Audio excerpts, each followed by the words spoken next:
scuffed as hell, but we are now technically live. Yep. Are you in the spectate? Did you get this far? No, You're not? it won't let me. What, if you right-click and hit spectate? Yeah, it won't let me. At all? At all, nothing's happening. Maybe restart your client. Yeah, I'll try restarting the client, see what happens. But yeah, in the meantime, I can see it on stream, I'll give you a so... quick rundown of the draft. Yeah, I can see it on the stream. Brilliant, I like Interesting that. You draft. can see. So yeah, we do see a Xerath pick. Actually, that's interesting coming out from SAS. So we've got the Ogre in the top lane, Volibear in the jungle with the Xerath mid and the ESDL Lulu bot lane. And we do see ROE with the Shen top, with the Sin in the jungle, LeBlanc mid, and the Kai'Sa and Yuumi in the bot lane. Hopefully you can get in, otherwise this is going to be hella scuffed. We've got 1 minute 29 on this spectator delay. Is it letting you in? There we go. It's letting you in. Oh, thank God. I was actually quite worried then. Just had to reset. Good, good. Right, so how do you feel about these drafts? Overall. Because So of course SAS... we can't tell what order they were picked in. No, I would of course. assume SAS picked the Ezreal maybe, and then the Yuumi was picked just as counters they didn't get it. I think the thing that sticks out to me most is SAS have drafted this very poke you down, and then you've got the Volibear Urgot to come in and finish you off kind of comp. It's very much reliant on Ilas and auto kill actually being able to poke and kite, you know, properly. Yep, you got basically poke versus pick. It's gonna very much come down to whether they can get onto this Ezreal, Lulu, and Xerath and kill them. The side of ROE. In fact, I just realised we haven't posted any Go Live messages. I posted one in the casting Discord. Wait, did I? No. I didn't hit enter. I've got it. It was sitting there ready. There we go. I hit enter. But yeah, so it is very much based on the poke versus the pick comp, as you quite rightly said, and that puts a lot of pressure, actually, mostly onto SAS about where they stand and where they like their roams, because if something even goes slightly wrong, ROE are in such just a huge like advantage when it comes to actually going for these picks, and if that's where a lead starts, it's going to be tough for SAS. But we're out of time to like finally into the load screen. That is the wrong button I hit there. There you go. But yeah. So, something to point out as well is there is a difference in ranks here. On the side of ROE, SAS are mainly plat and gold, I believe. Yeah, around that area. They're mostly gold with 1 or 2 plat, and on the other side you have a diamond, 3 plats, and a gold. So SAS are the underdogs here, you'd expect. I didn't get to see the which of the ranks were. Where is the diamond? I want to, because I think that's where a lot of the potential snowball's going to come from, especially if it's a solo lane. I believe the diamond is Grifter. Yes, Grifter. Grifter. Okay, so it's their support. So that does actually put the solo lanes in a safer position for SAS. Yep. If we're just looking at pure skill difference, pure rank difference even. Anything rune-wise standing out to you? It all looks fairly standard to me so far. Fairly standard. We have the press the attack rather than the conqueror on the Urgot. That's more sort of short, bursty trades. Not too unexpected. Everything else looks pretty much as per normal. Yep, just to cover over. I've got a spectator. Our broadcast. We do have is the area Conqueror Ezreal. We do have Conqueror Ezreal there, yet again. It's the Conqueror versus the press the attack conversation that always comes up. Versus lethal tempo. I don't know what I would prefer with this comp, because I don't think he's going to get too much time to stack that Conqueror if ROE play this right. or just straight up just manage to dodge the amount of poke that SAS are firing out. Sure, in time here.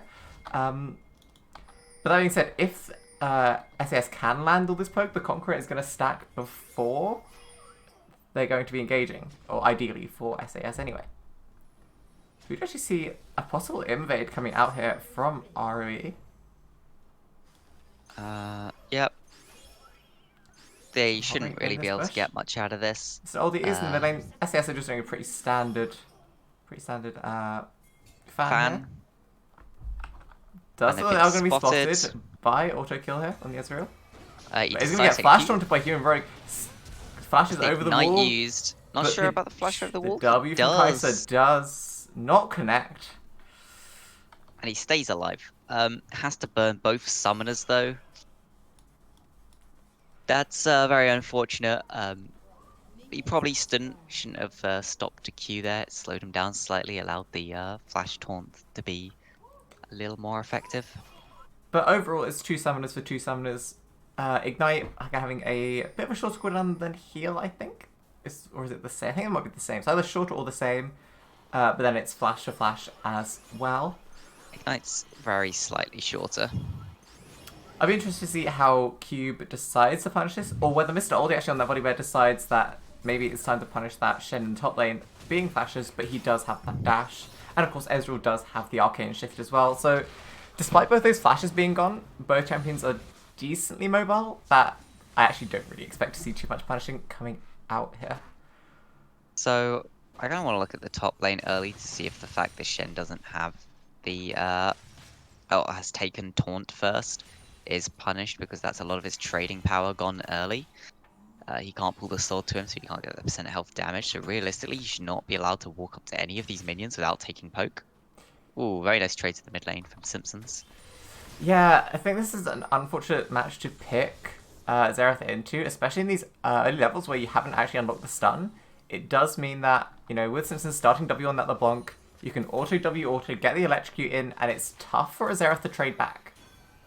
I would expect to see a kill this early. We do have barrier on ELS. Or is it Els? I'm not too sure. I've been going with ELS, but I think Els is probably right, considering it's not capitalized. But yeah, once Els hit level 3, I expect Simpsons trades to be quite, a lot less dominant, considering LeBlanc's W is a dash, so it can be stopped midway through by the stun from Xerath. Yep. In top lane, Last Bellon actually hasn't managed to get any damage to stick, hasn't managed to interrupt Human Rogue's farming at all. The Shen's actually going to be up after being able to farm this wave on speaking CS. Of top lane, actually, Cube is actually here at level 3, already half health from Jungle, but a nice taunt coming out from Human Rogue. Last man is half health, stuck inside the minion wave, but it's his minion wave, but it's not quite enough to support him, as First Blood will be picked up by Cube.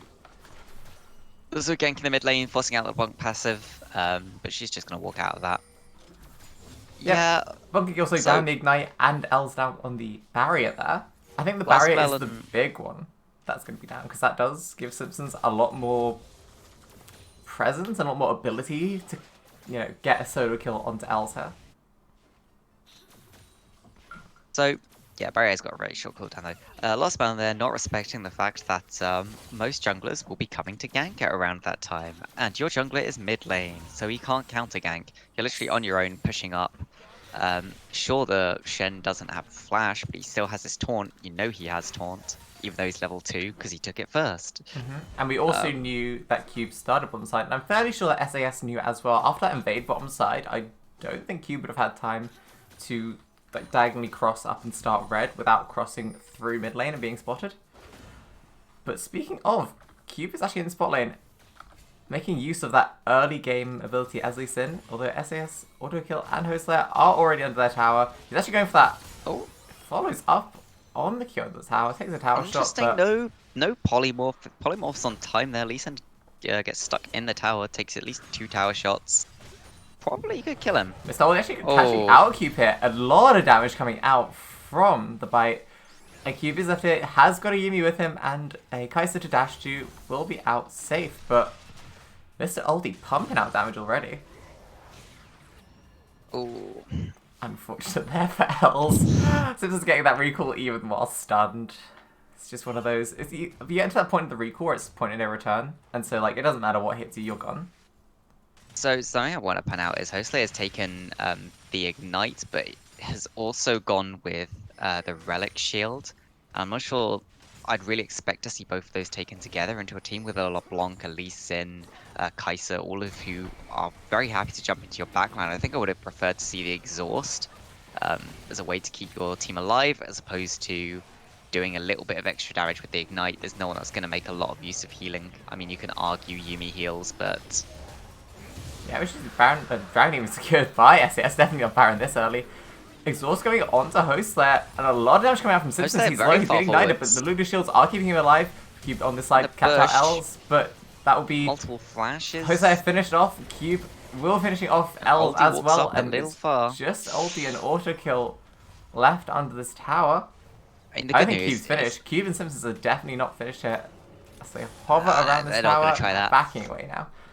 A volley bear stun could absolutely wreck them there. Important thing to notice, the kills went on to Simpsons on the LeBlanc, and it went on to the Kayn on Kai'Sa. So, you know, that Cube picked up that kill, first blood, in the top lane. So kills going where ROE2 wanted them to go. Good news for SAS, you got an Ocean Drake, so you know, it's not like you just picked up a Cloud and gave over 2 kills. The Ocean's going to be pretty useful early for helping keep your team just topped up in that laning phase. Should help the Xerath, who's been struggling quite a bit in lane.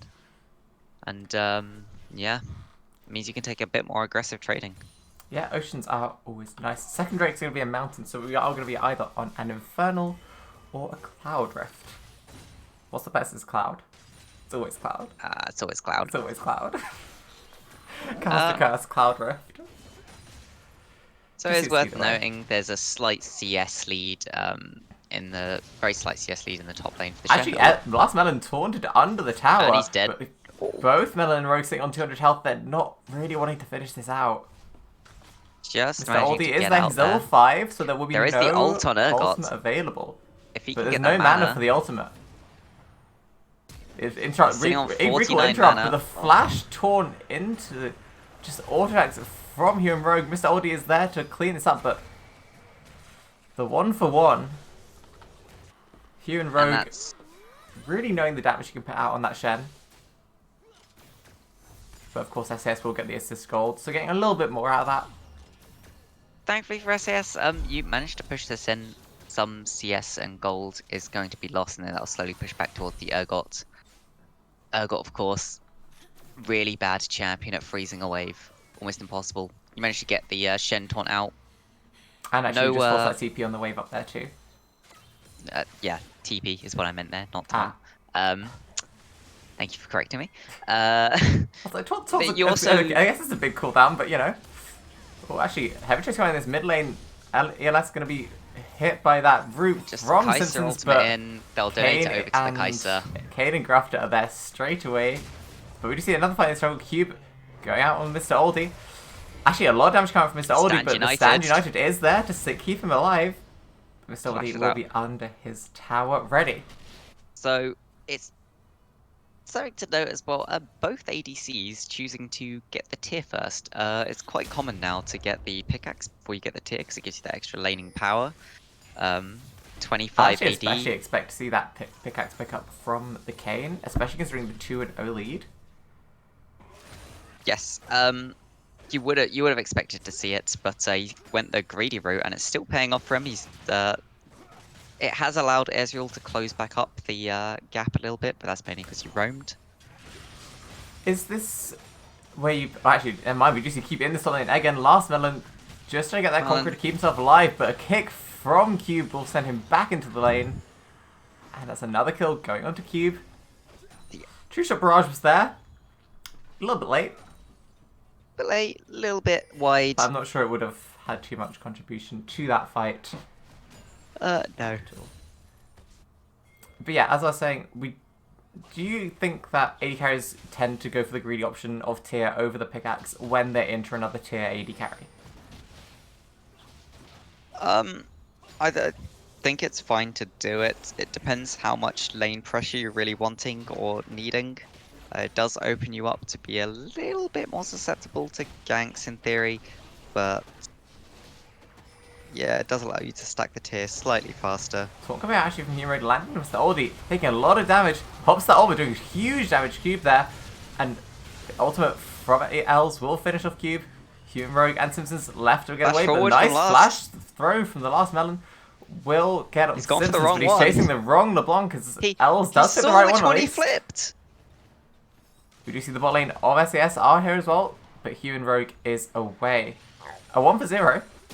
Stops the Last Herald. Melon having a bit of a rough game this game. Yeah, unfortunate. Flips LeBlanc and then goes for the one that isn't.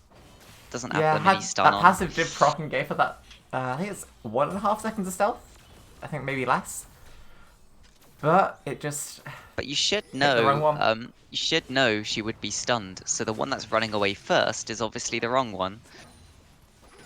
Yeah, and in this The meantime, we do LeBlanc see. clone does not stand still. That's how he could have told it. And that be Dragon started by ROE2. We do see actually Mr. Oldie is in the area as well as the ball lane from SAS. Doesn't look like going to be here in time to contest it as Dragon's Give already this at one 900 health. True shot barrage attempted to steal, but not quite Quite timed close correctly. actually. Closer than I thought it would be actually. But it's an Infernal Rift. Sorry, Infernal Rift for once not Cloud. I do wonder about. I've seen a few times this Urgot Shen matchup, and I've seen Urgots being picked into Shen. I'm not sure which way round it was picked here, but I don't quite understand how the Urgot supposedly does well into the Shen. Every time it seems like the Shen is getting exactly what he wants from the lane, and Urgot's not. Maybe it's not picked as a a lane pick. So it's a pick where maybe the last melon can play a rough lane. But then you have to ask, why not just go full in on the split push? Why not grab that Fiora or grab the Jax, who can also team fight? It's very strong in lane. Why not grab the Ornn or anything else, really? What is the Urgot giving you that means you want to pick it into this matchup where I've never actually seen it do well? We're looking at actually last melon's champion pool got as a little list here. Doesn't really have too many games in those kind of champions. So his top champions are Shen and the Singe and the Maokai. And I don't think Maokai's Singe fine. would have done too great into this comp considering. Maokai's fine. You do have a very AP heavy comp. It might just be he's taken one for the team really and playing this matchup. Meanwhile, we do see To that get Rafael AD. picked up by Mr. Oldie there. But yeah, those picks, such as you listed the Fiora, maybe the Jax, they're all fairly low down on his picks and how comfortable he is on them. So maybe he wasn't quite happy to pull those out. Held will be put top lane. Doesn't look like Human Rogue is going to be able to defend this, as we do see that Cube is in the mid lane. Els is fairly safe. But we do have a pause coming out. Monitor issues in the bot lane from SAS. Actually, while we're in this pause, I want to draw your attention, if you press F2 and have a look in this bottom side river, look at the river control coming out from ROE. Yeah, it's much stronger. You can see there's very much more defensive wards on the side of SAS. They're just trying to catch any invades into their own jungle, whereas ROE just have that full river control. That river control, it enables Cube on that Lee said. And I think this is huge for Simpsons. I think this is why they're trying. I think they were trying to force that Herald so they can get that mid tower and enable Simpsons to just become a third bot laner almost. Because if Simpsons can snowball Kane and Grafter ahead, this is looking like already game for ROE too. Now the thing with river control is usually wards in the river not so great. You don't tend to catch where you want to catch the people that are moving. You want to catch them when they're coming out of their jungle. That's where you'll do the best thing. So the wards where you have on the side of SAS, you can see that they're sort of more just on the edge of their jungle. That's where I'd expect to see the wards from ROE in order to catch any sort of ganks coming towards bot or mid from the bottom side of the map, to catch any sort of roams up towards the dragon. You're not going to expect the Xerath to roam, and if he does roam, he's going to be going the safe path. He's not going to be walking straight down the river. He'll be going through his own jungle, and you'll pick him up on those wards. I mean, if anything, he's going to be looking for ult spots where he can catch bot lane. So I think Xerath ult reaches bot lane just above that. If we're talking about blue side, I think it's just above that bush Control by ward? red buff. So yeah, by that control ward. So I think that's the smart control ward from SAS. Yep. Worth knowing they 32. used the Rift Herald a little off time there. Yep. You but they want to do hit get the the first tower a tower little bit regardless. first. They still get it. And I think this actually really helps Last Melon out here. It takes pressure off him to, like, you know, not be constantly shoved in and possibly lose tower first. Actually, heavy trade coming out mid lane. Sim's taking a lot of damage. Forced away, but Els has ult, but not the mana to use it. There we go, pops it. But Simpsons will step away using the flash to dodge Nice that last W hit, backwards. but the Flash is in place flash from Els. into that Nimbus cloak, but doesn't catch Simpsons out If here. he'd actually flashed forwards there, he might have got that. Yeah, platings do fall. So the Herald was used just at the last minute there to get those platings for SAS. I would say realistically, the state of top lane favors the Shen more. Ultimate but use we bot see lane an actually. engage in the TP bot coming lane. in from the last melon. No ultimate on Grafter on that Yuumi. I want him But to the use the Kane Urgot ult here as a slow, does just have- chuck it straight out. Actually, last one does have that home guard move Does manage speed. to just catch up. Els is there from the mid lane. Flashed over that stun. The Kane looking safe here with that extra move speed from Grafter on Yuumi. They get a couple of wards. You see Cube is strongly having a small skirmish. I thought Cube was going to kick him in there. I really thought this was going to be an engage from Cube. But there's no one really to follow up there. The Kai'Sa can start hitting him, but that could go insanely wrong for you. It could. So, actually, just to respond to chat, so this tournament is one we got told about today. And a big TLDR of it is, you know, teams enter. I don't know if there was a rank limit. It doesn't seem that there was, but it seems that most teams are around, or teams we've seen so far, around the Plat Elo. And it's... I don't know what the technical term would be, but it's a best of one in each round. Actually, we just see the game in the mid lane. Since getting that double route onto Els, but Mr. Oldie is there to follow up. Barrier coming out from Els, and a nice Just to make sure it turnaround. doesn't Mr. Oldie there in die. time. But yeah, so it's every match is a best of one. If you lose, you're out. It's a best of one knockout tournament with an €80 prize pool. I think most of it yeah, goes I think it's to 50 to first first team. place, 20 to second, 10 to third. Yeah. So fairly small prize pool. I think this time they had like 19 teams enter. Something like that. And another thing is, we're not official broadcasters. SAS just contacted us today and asked if we'd like to scrim this as our normal Sunday games that we'd cast for ESDL. Most of them aren't didn't happening. happen. Yeah. Yeah. Unfortunately.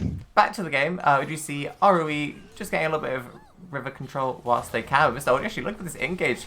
Turns They around just turn onto on Cube, Cube here. taking huge damage. Nice poly. And a nice ultimate from Mr. Oldie catching out both bot lanes from beautiful ROE, world growth. and it's just the Kane alive. The Stand United was not there in time, and it Delivered just Shen puts right into Human the Rogue meat into the grinder. middle. Simpsons is there, but what can he do? But just That's a watch free his infernal. team fall apart as Yeah, Cube's Dragon number 2 pathing to there. SAS. Ouch, Cube's pathing was just I terrible. think Cube just assumed Mr. Oldie was tunneled onto getting that stun onto Kane and Grafter. But as soon as Mr. Oldie turned around and landed that stun to Cube, I think he must have been dead. in combat and death for about a second. It was huge damage from SAS. I mean, he walked into the middle of their entire team. There's Actually, do you see Ellen heavy trade in the mid lane since it's going for these trades onto ELS, but no barrier, double root landing, and ELS 100 health. Mr. Oldie is there in time to deter Simpsons away. Cube is in his raid camp, is in the area to help. Popping into this top side of mid, Simpsons will be dashing away. And it's now 2v1, Cube and Simpsons. Mr. Oldie deciding this is no longer a fight he wants. We'll be backing away here, but I'm not sure if Cube's finished here. He's actually searching for an instant jungle. Red buff is popped the vision plant as well, but he's in Wraith camp. You missed him. Simpsons using that clone actually to scout out where Mr. Oldie is. Use that auto attack to interrupt the recall. A little bit of BM. But yeah. Actually, we're not finished it. We do see Cube in the spot Ooh. lane. The looks kick like they is might be looking available. for a dive here. Autokill at Stand Jose. United. A kick for Where's autokill, this? but Arcane Shift does I put it don't in a think they safety need place. The Wild And there's Growth the will keep teleport autokill coming in alive. to keep TP that coming in minion from alive. Human Rogue. But Kane is taking tower shots. Barrier Misses will the keep him taunt. alive, but the double kill will come out for Cube and Human Rogue. Pretty 2 for clean 0 really for from ROE, ROE but there. Alice's round does get hit by the Resonating Strike. Else. And the barrier is forced, Flash was forced away, but the tower shot will finish off Oldie's Rogue. there in time. Ult will take away Cube as well, and the final ultimate will not quite finish off Kane. Even popping that Just ultimate. final Keep Mr. chapter. Oldie away. Just keep the Kaiser alive. Meanwhile, Last Melon's pushing in the top lane. SAS. Gonna get some tower chip damage. Huge respect to SAS for turning this around. It would look like a losing fight at the start with Autokill and Hostlayer both falling, but they turned it around for the 2 for 2, and actually they're going to be looking like they're getting bot tower for this. They've got the wave for it. It's whether the Kane can push them away, but without that last chapter, it's looking like second tower going to SAS. Zareth very strong at this point. He's finished his Ludens. Magic Pen boots and he's finished his Ludens. So he's gonna soon be entering that trough where again he's sort of waiting for it to finish an item, but right at the moment he's pretty strong. Just you keep hunting for the last mana here. The Resonating Strike does connect. Stand United coming out. So come out, get that taunt. Actually, last man flashing that taunt. In trouble here. But actually, keep going for that Resonating Strike. Misses the ultimate. Doesn't connect the ultimate, but now it's Mr. Oldie in a 1v3 scenario. Els is there. Human Rogue using that taunt to just get himself away here.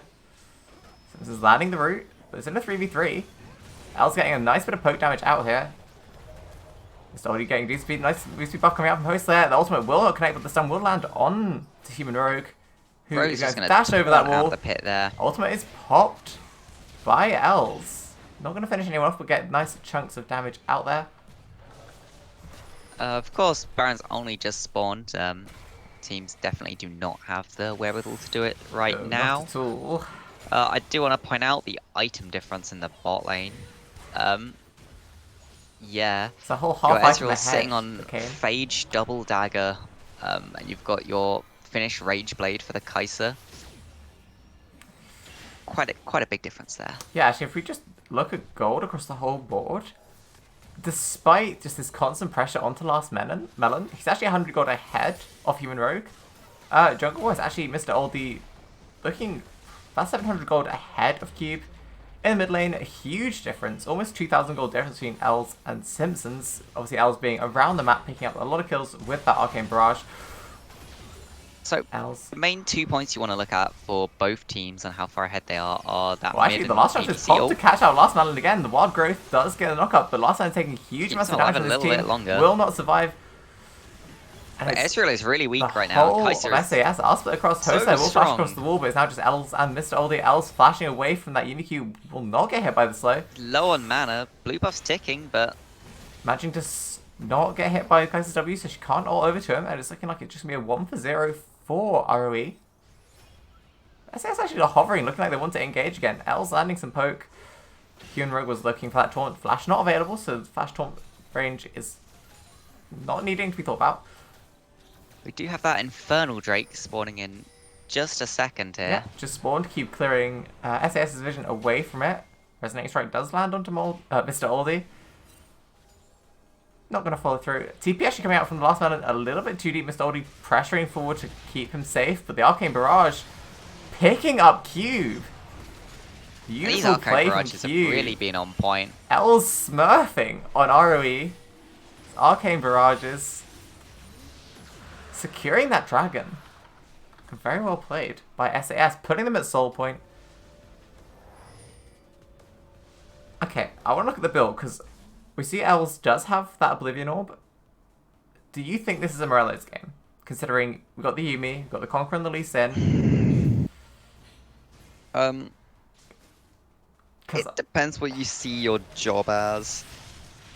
Sims is getting possibly caught here. Last melon, not going to get that. Yeah, not going to get the toss and hurt. But yeah, honestly, I would say try and save my gold at this point until an objective was coming up, and if the best thing you can buy when the objective is coming up is finishing that Morello's, finish it. Otherwise, you really want to be trying to go towards the next item. but we do Yeah, see the regardless. Yuumi heals Morello's a bit, picked but- up. I don't think this is a bad Morello's game.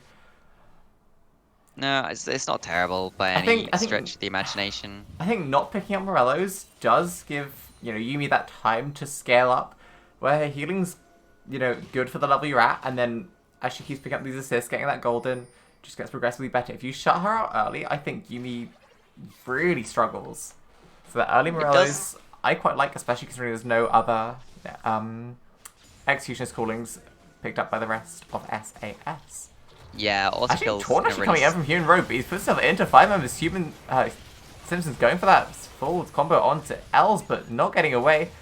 The Arcane Barrage, not quite going to finish anyone off. The ult from Last Melon, though, going to be a huge ult from Mr. Aldi, catching 4 members, connecting with the Wild Growth. A nice knockup, but he does actually get turned around. A nice down from ROE will finish off Mr. Aldi. And now, without a huge frontline, SAS looking not to pursue this any further. They got the 1-for-1 jungler for jungler. So Human Rogue's not finished. yeah, I've not been impressed by Simpson so far. It seems every time he distorts forwards, it's in a straight line directly at Els. Els almost doesn't even have to do anything. He just has to press E in the direction LeBlanc currently is, because he knows she always goes straight forwards to try and get that distortion damage on him. If she went to the side one time even, she would win the trade. But yeah, Simpson's not been doing so hot on the LeBlanc. Honestly, and it really is kind of hurting his team. If these picks on Els aren't working out, maybe look for auto kill. Maybe just look for something else, because... Look for auto kill, look for Host Layer. Trying to get either of them will end up being a lot stronger for your team. Or even just use your chain to kite at that point. But yeah, carry on with looking at the goal that we didn't quite finish earlier. In the bot lane, huge actually difference again. Almost 2,000, about 1,800 difference with the Kane ahead this time. Over auto kill. Actually, Mr. Older getting Yuumi stepping way too far forward. Well punished by Mr. Oldie and Hostlayer there. Not entirely sure what happened there. Lord Hostlayer stepping far forward, but Cube is there. Does have the resonating strike. Kick goes back. And the kick straight into Simpsons, but Cube is returned 1-for-1. Mr. Oldie is rooted there. Kane is there. Actually, it's a lot of damage from Els. Human Rogue doesn't have flash, but does have taunt. Simpsons' damage being a little bit...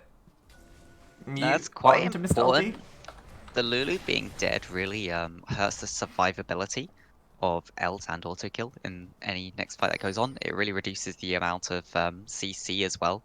For the side of SAS, they do have some short one-target stuns, but the knock-up from the wild growth has been what's really pulled them through a lot of these team fights.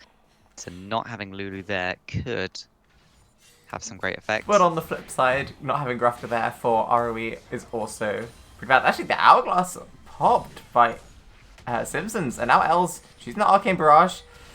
Simpsons, only one shot of that Arcane Barrage needed to hit. Simpsons, Els even. I'm gonna assume Simpsons is just hard on tilt because, yeah, the play has not been good. Without the Hourglass there, I think Simpsons was fine, but actually Mr. Already going aggressive on the cube here. Probably will be away fine. Next Dragon is up in 36 seconds. If SAS can secure this, this will be sold for them. Sun actually landing on Human Rogue. El's getting a nice bit of poke out for them. Host there possibly going to get caught out a little bit far away from his team. Will be Infernal Soul with a poke team. Unfortunate. And we just see Mr. Aldi looking for a pick on a Human Rogue there, but with the dash over the wall, is looking safe. Quick look at vision. Nice vision into the blue side, red side blue jungle for SAS, and actually almost no vision in bottom side river for ROE, and Human Rogue going very deep looking for this pick. Lost chapter is popped, keeps Mr. Aldi in place, but the Urgo ultimate will finish off Human Rogue. In the 5v4 now, Cube already half health, a nice stun from Mr. Aldi, flashing forward. Does get the knockout, Mr. Last Melon throwing the Kane into the combo. Miss Simpson's just spending his time just focusing on the Host Layer, but Host Layer is completely fine. Simpsons will be dodging that Arcane Barrage, and it's just keeping Simpsons alive with Grafter on top. Simpsons ROE don't look like a team right now. They just look like 5 people playing solo queue. We see the Shen just jumping into the backline while the rest of the team aren't doing anything. They all focus different targets. Yeah, it's not a great look for them. It is not a great look, and that is Infernal Soul for SAS. I'm glad I'm not on the side of ROE right now, because that Infernal Soul with Xerath and Ezreal is already enough. I would not be having fun. Yeah, and you can see LeBlanc as a second item is going towards that Zhonya's. I can't say I like that at all. Nope, I can't say I really like it either. We already saw what happens when the Hourglass comes out, or what was a stopwatch at the time, and that Els has time to just wait and punish that. The stasis isn't going to help you out, Simpsons. The big damage from the other team right now onto you is coming from the Xerath. That's entirely magic damage. Zhonya's is not going to help with that. Let's point out second, if you are really far behind, building defensive items does not help you get back into the game. It just reduces the amount of damage you need to do, and on LeBlanc, your job is to assassinate someone. You can see she's not even doing the damage needed to kill Lulu, and Lulu's not even using Wild Growth on herself. Yeah, I think that really set the tone for the game for me, where we saw Simpsons just investing so much effort into Lord Hostlayer in that Dragon Pit, and Hostlayer was fine. Hostlayer just sat there and laughed as he stood behind the dragon and chain hit. So both AD carries finished stacking their Animunes. The one thing that stood out to me is Ortico opting for the Triforce over the Frozen Fist. Which I know Frozen Fist has been the more popular build. Actually, Cube possibly getting caught, the Polymorph landing, and Ultimate from Last Melon will take Cube away. Yeah, you usually go Frozen Gauntlet, but you're into quite a magic damage heavy team. Kai'Sa, Shen, and LeBlanc, all very magic damage heavy champions. It's a Yuumi, a lot of magic damage. It's not quite going to help it out as well. It's not going to be as useful. Also, when there's a lot of dashes, the massive slow is not as useful. Ooh, that damage. That and there's Hourglass actually Zhonya's. popped from Simpsons. Unfortunately, there was not actually a whole lot of pressure coming out from Els there. Simpsons until this put a huge steal, maybe? damage coming out from Els. No steal. Ooh. But Simpsons will be getting away safe. Close. Els will be exhausted and actually taken out by Kane. Kane left with about 100 health, but a flash forward by Mr. Oldie. And it's just Mr. Oldie. We'll be there to finish off Grifter with Hostlayer. Simpsons is there, but what can he do? He's hoping, hoping Yumi's jump came back off cooldown, but not quite in time. Hostlayer, and here we see, and there you Simpsons see, doesn't have the damage to finish off Hostlayer, and now Cube forced to kick Mr. Oldie away. Wild Growth popped onto auto kill. Now Human Rogue is in the middle of them. Is able to get away safe. Here's the problem. Right now, Lulu does more damage to you than you do to Lulu. That's not a place you want to be on a LeBlanc. And that'd be mid-tier, tier 2 tower falling for SAS. Meanwhile, of course, we see Last Melon in that bot lane shoving up this wave, so SAS can play this nice and slowly. Els has only just respawned, so he's going to take a while to get back to the rest of SAS, but this inhibit tower taking a lot of damage. The power of an Ezreal with that W onto towers as well, and we just see Last Melon in with those Baron minions in this bot lane. This is mid tower opened up. Mid inhib opened up. Last Melon getting a half health onto that bottom tower, but deciding to back away. It looks like SAS. I'm going to be looking for a reset here. Honestly, I think it was the first 10 minutes, I really thought this was ROE's game. But SAS have surprised me at every turn. And playing this actually really, really well. I love the turnarounds in every fight where the game was feeling fairly even. But now they're able to pressure this lead and keep it so nicely. And I mean, props to Els for these Arcane Barrages. Huge damage landing on Cube there. The Arcane Barrages popped, and that will be enough for the Last Melon's ultimate to go out. Simpsons will get away on not a lot of health there. So we're just waiting right now, really, for SS to end the game. When do they want to do it? Do they want to do it now? Do they want to wait? Yeah, this is mid in here. Will be falling. There's no reason for them not to just end the game now. Does look like we do see Last Melon opening up this tier 2 top tower. Rest of SAS just backing off, giving Mr. Oldie enough time to get in close as well. Ooh, a lot of damage on the Elder Drake. I'm not sure I would want to rely Elder Drake's in a minute and 18 cycle time. Yeah, but looking for a pick here, but does go straight into the Last Melon and Els. He's fine. So answer me this: what is the only way that ROE can get back into the game? Elder Dragon. So why are SAS going for Elder Dragon? Why do they even want to give ROE an opportunity to steal this? Honestly, it could have even been a play 5 minutes ago to give ROE the Dragon to delay Elder. Because, okay, yes, Infernal Soul is huge on SAS right now. But At this considering point, ROE's I win think con it's is Zelda, fine. I think it's fine. I think you just end the game now. You beat them in a straight up 5v5. we actually see Heroic stepping forward with Rafter, clearing some vision. Does spot host there, does want to Zoldy and spot auto kill, they're backing away. Ooh. Terrified of SAS here. And SAS actually came to place as slow as they want. Inhibitor down mid lane. They've got priority in bot and top. Mr. Oldie actually catching out Cube here. A lot of damage coming out. The True Shot Barrage doing a nice amount of damage, and they're popping up for the Urg ultimate for last Melon. That'll be finished off Cube. And now it's just, failed from Mr. Oldie. The Kane is now stuck in the middle of the team. Last Melon will be finishing off there. Simpson's going for pressure onto Autoco, but with a lot of growth, he will be safe. Jump straight back. And jumps straight back into that True Shot Barrage. No. It's now just Human Rogue and Grafter alive, but the last Melon is not fast enough to keep up with them. We do see 3 members will be pushing this inhib, whilst Mr. Oldie and Els will be doing that Elder Dragon. I'm Bottom not sure tower why they're falling. not just coming to end the game right now. Bottom Maybe they inhib want to falling, just they've get got the Elder waves. for the lols. First Nexus Tower going down, but half health now.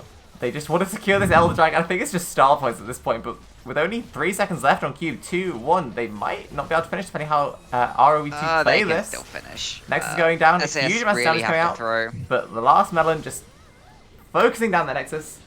And Killing the that'll be Nexus actually saves Cube. Just SAS at the end there. going forward to round 2. Unlucky for ROE, but very well For played ROE, by SAS. Didn't quite play to their team comp, mid-diff.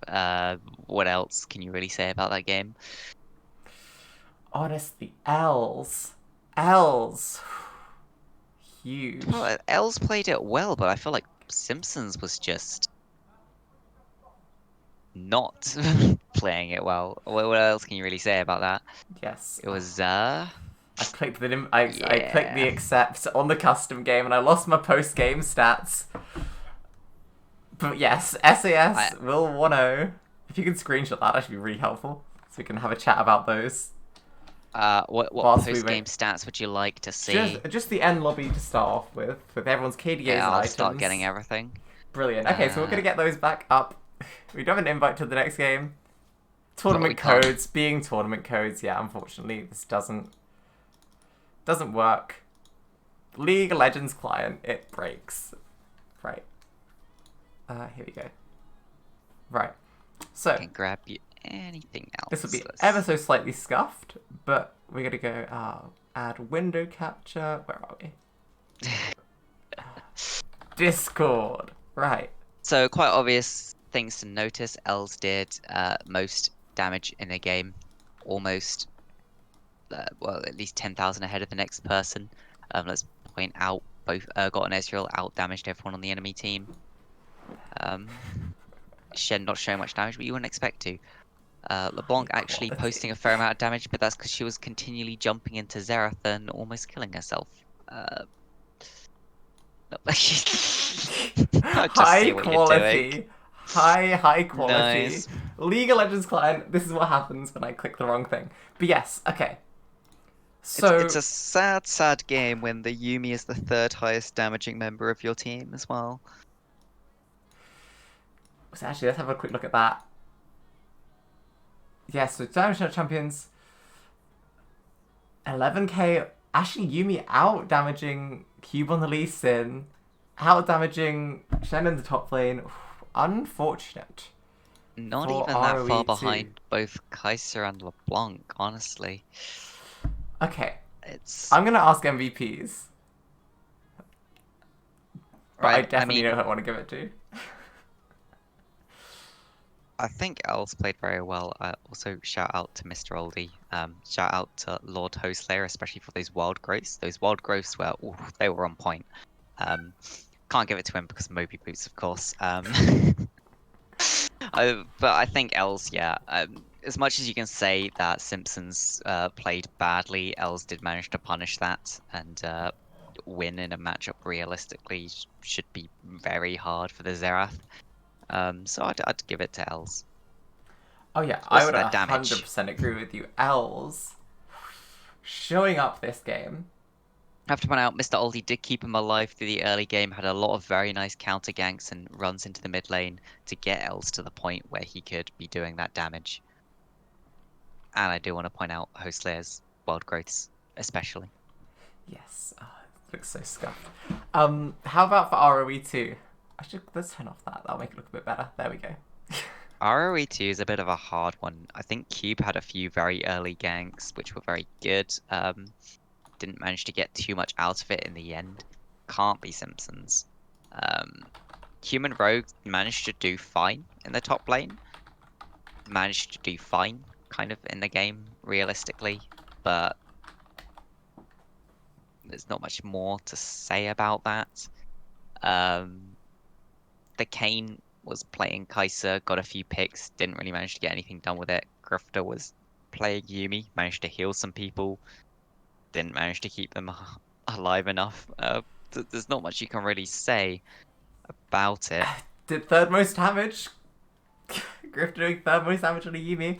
But yeah, it's tough. Human Rogue did have a decent shout in the lane. Props to the Stand Uniteds from him. I think some of those were really good, but just wasn't quite enough to turn the game in the favor for ROE. Actually, I think I would give it to Human Rogue, actually. Yeah, I mean, it was his flash taunt in the end, giving up that lane pressure that managed to get lane pressure in bot lane from taking both summoners from auto kill. Yes, I think I have to agree with you there. I think Human Rogue, props you for playing as well as you did for ROE2. But that would be ROE2 out of the tournament. Let's just have a quick check up on the tournament page to see. Looks like both teams have confirmed ready, so we should be getting into game 2. If anyone's actually interested in the brackets, I can pop the link into chat. Good idea. Those are the brackets for the tournament. We are following the team slightly above Synergy, as they are one of our teams that we cast through our normal league, which is ESDL. But yeah, actually, Mr. Olive, if you've got those, do send them across. We can have a quick chat about the team you're playing into. Actually, do you want to send this to Gabblit? Because otherwise I ruin this amazing high quality UI that I've just set up. Just gonna put up the other stats screen once again. High quality. I've literally lost where the tournament is as well. So I I'll can't send even you a see link, who don't they're worry. playing. If you've got chat open, there's a link in chat. They're playing a team called Open Wounds. So I can actually make that on here right now. So actually we'll be on the Simple, red easy peasy. side this time. So we'll have SAS. It'll be SAS, large underdogs here. Straight up looking, they're into, let's see, okay, very obvious where everyone's playing. So they're up against a top laner, Euron, 55 kilograms, 180 centimeters, who solo queue ranks Diamond 4, plays a lot of Jax, a lot of Vlad, Set, Mordekaiser. The enemy jungle is their lowest ranked member at Plat 4, Ligant LFP Kick W. Mostly plays Lee Sin, Elise, these sort of early game junglers. Does have some games on like Rengar and Kindred as well. So we might see something slightly later game, but I'd expect them to put them on something early, more early game. D4, Diamond 4 mid laner in Dzipt. Seems to be a Pantheon one trick almost. Over 400 games on Pantheon. Does also have a lot of games on Orianna, Diana, Silas, Victor. Nothing really stands out too much about it apart from very high win rate and good KDA on TF. So we might see some Twisted Fate. That'll be fun. Their bot lane, we have ADC is Nerfbringer Af. He's Diamond 3. Mostly plays Aphelios and Senna. Very good win rate and KDA on Senna. Also has a few games on Caitlyn, Ashe, MF, Ezreal, basically every AD. The Under the Sun. And their support is their joint highest ranked member, Lake of Sorrow at Diamond 2. Mostly plays Enchanters. Very high win rates on the Lulu with a high KDA. Decent win rate on Nami with a very high KDA.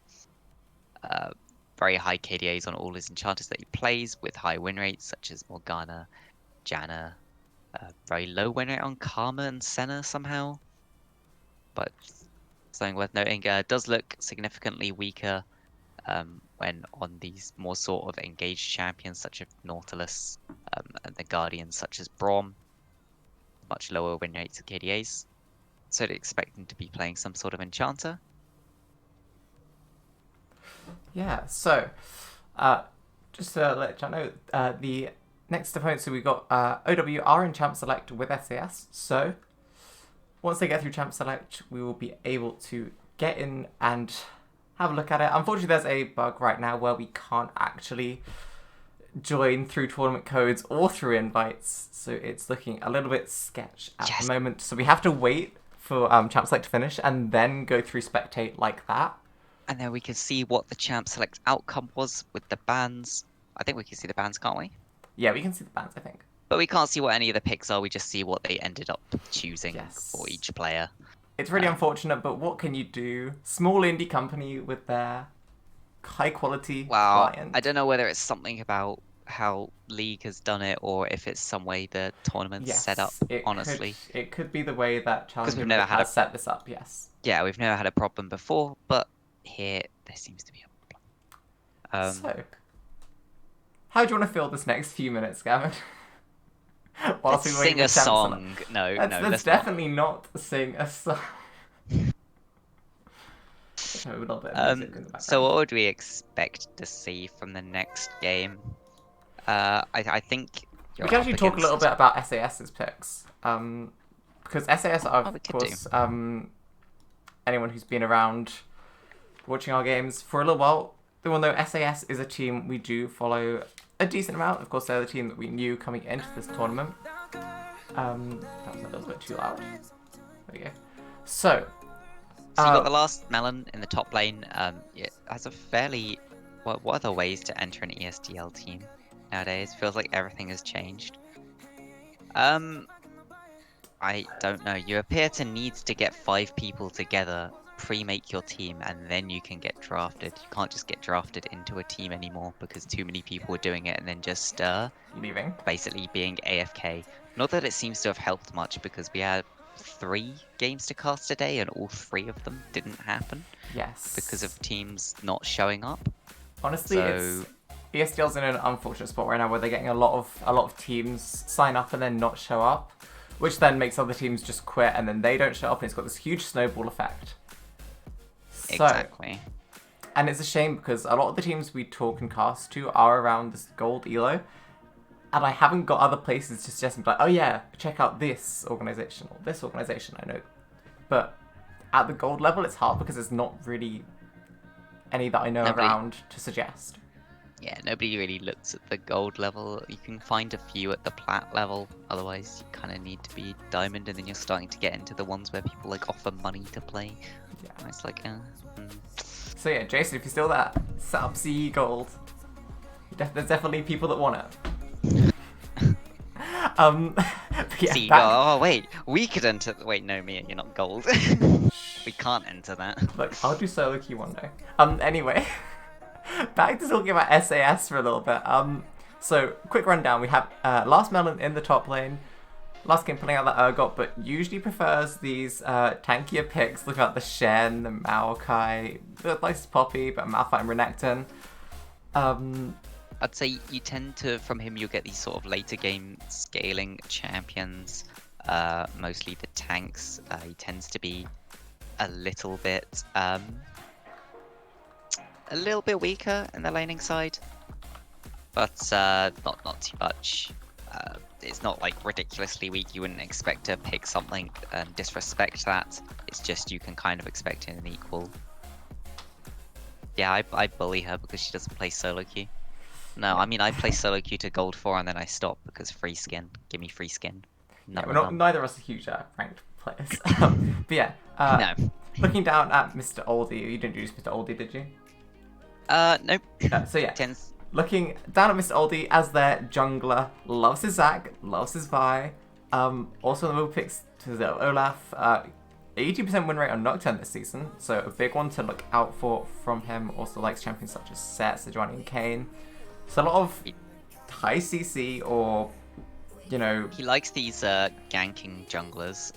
Better way to put it, We yeah. don't tend to see the ones that sort of hard farm up until they hit level 6. Most of these junglers will have some way to gank early. Maybe Nocturne's a bit of the odd one out here, but you can gank early on Nocturne. You just need lanes that actually have CC. In terms of mid lane, we've got a sub coming in. I'm not sure if it's a sub or whether somebody they're looking for potential, because I know SAS are looking at creating an academy quote team. Oh god! I don't want to call it an academy team. Sorry, they're making a B team. My bad. You guys are plaid gold. I gotta throw in the They're making a NA sister meme of team. academy. Sister team, sure. I think Els might be from that. Their normal mid laner, of course, couldn't be here today. We saw Els last game being huge on this Sarah. The true shot barrages were beautiful. And actually, yeah, really impressed with Els so far, but this is the first time we've seen him. Yep, not seen him before. I want to see sort of what other champions he played, because he sort of purposely, in a way, counterpicked himself there, which wasn't great. And I mean, he got away with it, but I'd like to see what other sort of things he has in his wheelhouse. Does look like he likes to play these sort of assassin picks a lot. A lot of games on Yasuo, 10 games on Zed. But we'll end up seeing how that works out. Yes, I want to see the Xerath again. I was so impressed by that. But you will all be glad to know that we can now hit spectate and have a look at the actual draft for this next game of OW versus SAS. I bet you're all glad that we're going to stop talking absolute... Anyway, so... Els has the Yasuo this time. They're putting on him on more of a sort of carry potential. We've got auto kill on the Ezreal with Host Layer on the Lulu again. I mean, it worked last time. Auto kill did fall pretty far behind in lane, but it's fun. I had a lot more fun theory. Oh, I love Lilia. I'm just getting distracted by chat. Lilia's a great champion, except she's also a terrible champion. I kind of want them to work out a buff in a way which it feels like if people know how to play against her, then what the fuck? Like, what are you supposed to do? Yes. It just makes her like a weird counter pick, which I don't like. Anyway, going back to the game at hand. Last Melon is on the Scion up in the top lane, and we have Mr. Oldie on the Sejuani, so we've got a very tanky top side of the map to front line. Of course, both of those champions have big knockups to help with your Yasuo. You've got the Wild Grove to help with the Yasuo, so they've got a great team here to do this. Playing into a Shen, well, actually it looks like Shen support, potentially? Wait, who was their support? Support. Was it Shen or Maokai? Maokai is the support pick. So Maokai's support we don't know. Does get played. But not so much. But we'll have to see how this works out for them. We've got the Senna, who's a very safe ADC. Will output a fair amount of damage. We've got Corki mid lane, Olaf jungle, Shen top. So a very big front line coming from support and top lane. With the Senna Maokai bot lane, do you think we're going to see a fasting Senna? Honestly, probably not. Nowadays, you don't tend to go fasting Senna. I would expect to see a lot. Ooh, interestingly, there's a team. They have a team that has a lot of CC, but also almost all of their damage comes from auto attacking. So it'll be interesting to see what they SAS choose to itemize into this, whether they prefer to straight up reduce the damage and take those ninja tabby, or if they want to reduce the CC and take the merc treads. I'd maybe expect to see the tanky frontliners taking more those sort of merc treads, because they're the ones that are probably going to get hit with the CC the most, and the backline maybe taking ninja tabby if they feel like they need it, because they're the ones that are going to have to just hopefully at most they take like 1 or 2 hits from auto attacks. Yes. Having a quick look over runes. Anything standing out to you? Just to cover for the spectator UI, it's a grasp with the undying on Scion, which is covered by just us, part of my UI. Everything else. Both supports have ignite. Nothing else I can see is really worth noting. Maokai, Maokai has Comet, so a lot more of an aggressive bot lane I expect to see here. Looking to get that extra damage after hitting that route. I think it's Twisted Advance. I've been trying to learn more of these ability names that aren't ultimates. But yeah, just to pump out a little bit of extra damage to support. I think his Q is Bramble Smash. I'm not sure. Something like that. Yeah, so a little bit more damage with should have great bush control here. You'd expect it'll be interesting to see what he takes first, if he takes the saplings first, because he could give it an amazing leash as well with those saplings. Definitely could. We'll have to see. But getting into game, for once I'm not a million years behind. And I'll actually remember to put everyone in order. We had this awkward point last game where everyone wasn't quite in order. I'm just panicking trying to get them there. Right. Oh, someone mentioned about Lilia buffs in the chat. No, never going to happen because of her win streak in LCK. It's like, yeah, because she gets picked into teams she's good into. It's like, great. I think that's the thing with Lilia. She's very single swim. And actually, possibly looking at a cheesy invade coming out here from OW. Last Venom will spot the sapling. I think the ward down chooses to walk downwards. They clear the ward, give the extra little bit of gold to the Corki.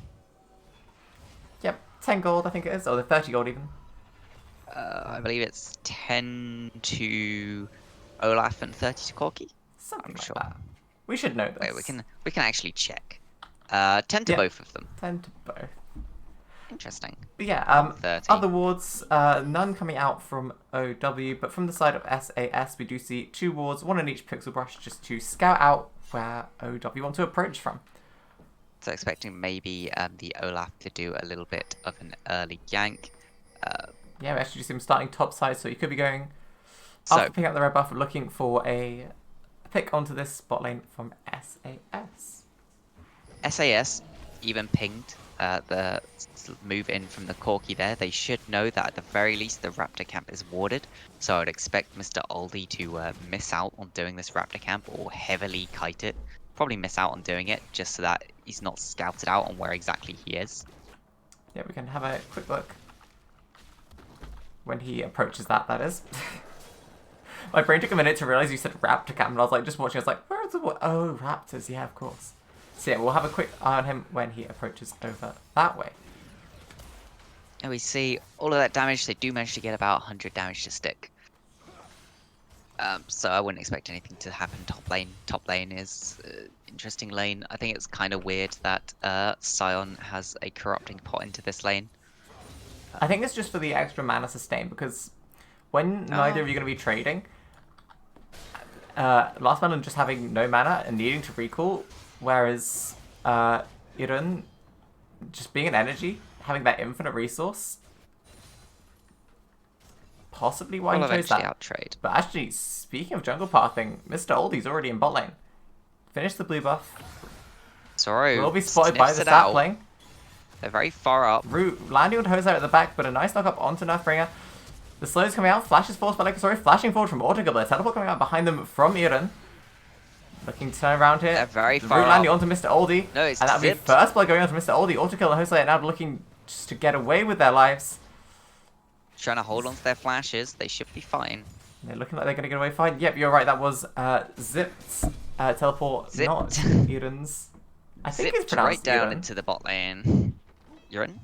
Iran? Something like that. We'll figure it out. I don't really want to go with Iran 55 kilograms, 180 centimeters. It felt like a little bit too much. Actually, heavy trade's going in this top lane. Last Melon already below half health. I can't trade we back. Can see. Last Melon really not doing too well into Shen matchups, it seems. Hell's getting a nice small trade.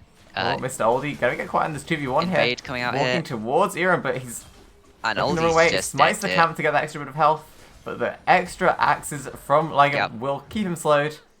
Oldie manages to get the flash out of Ligand, but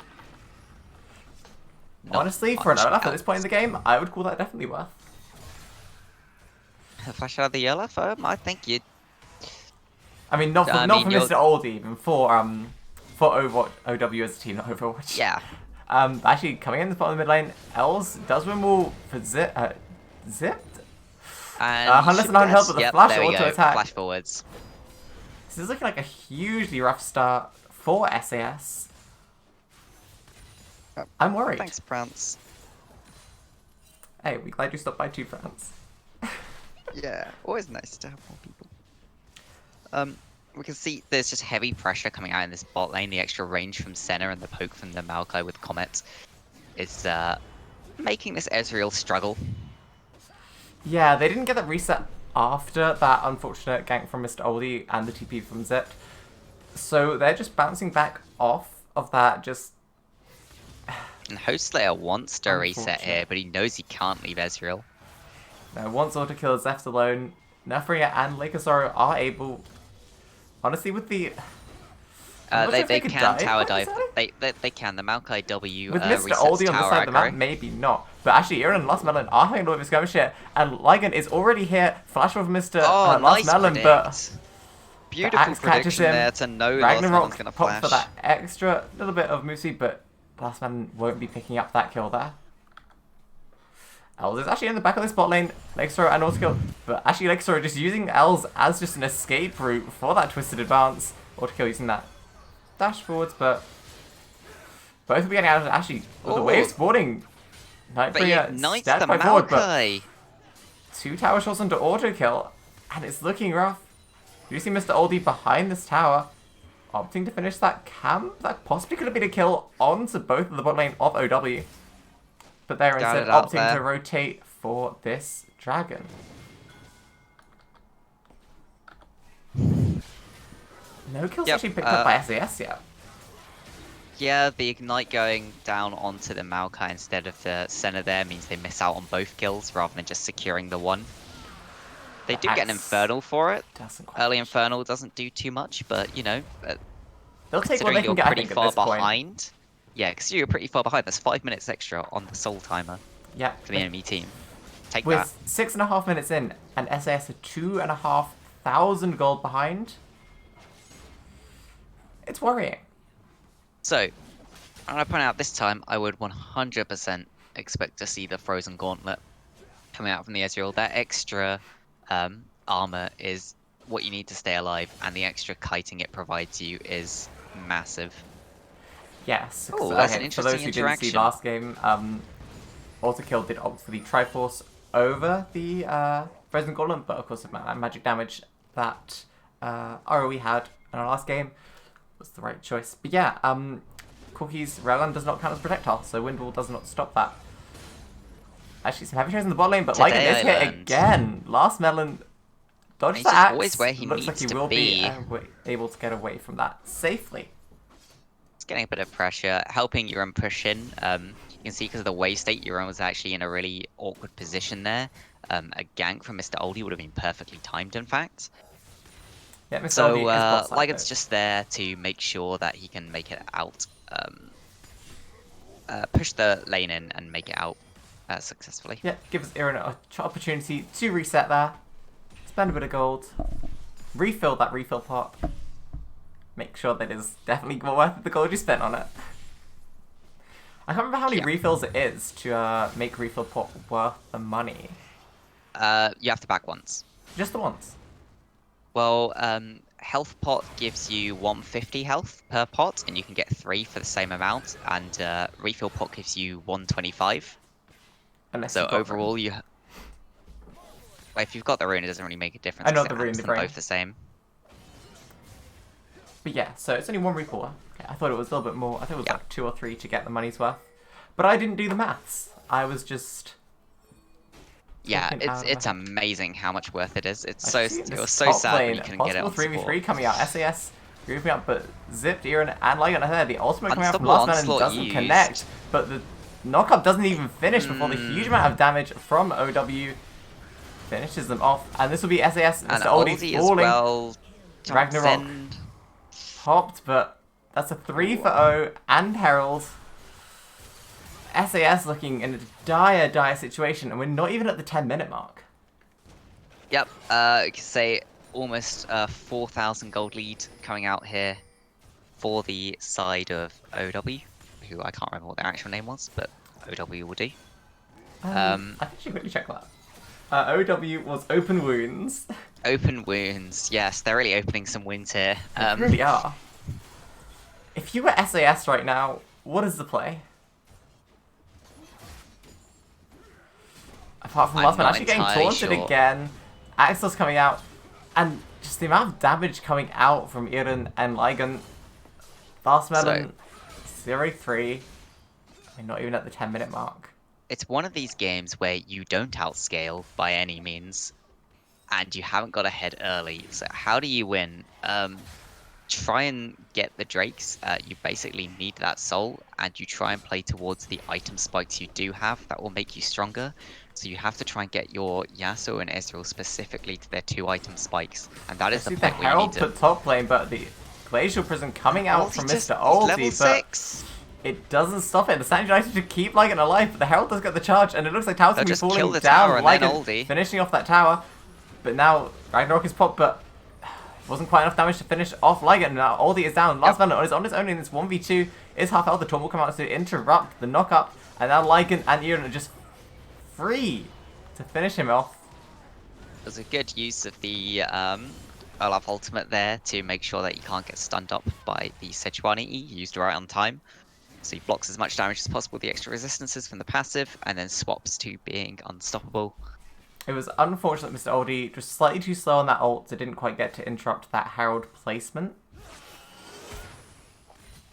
And now, it's just looking rough for SAS. Let's just do a quick rundown of lane player by player gold.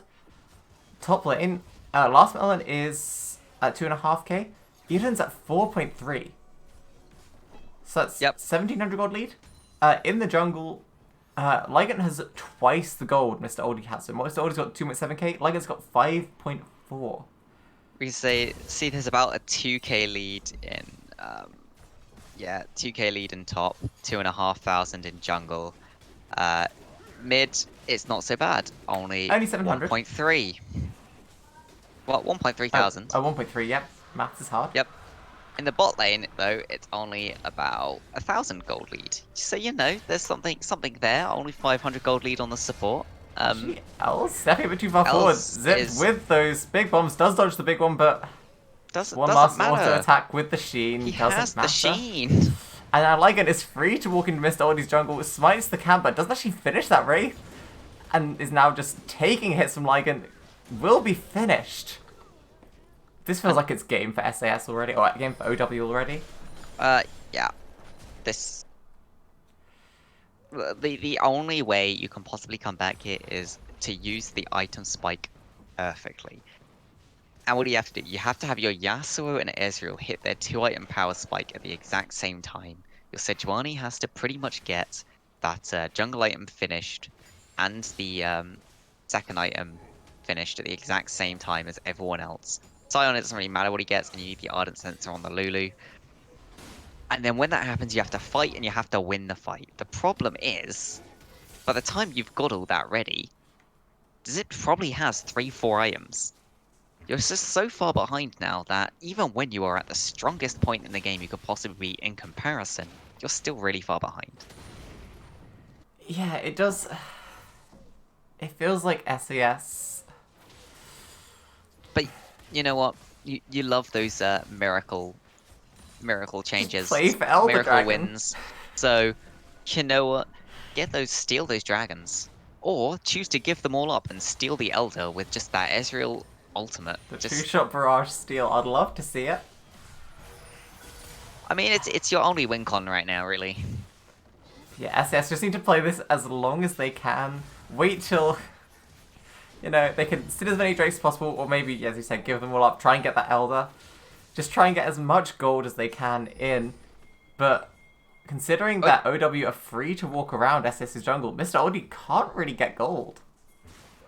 What a kill. Actually have to flash the wall from Ligon. Oh, and he's dead.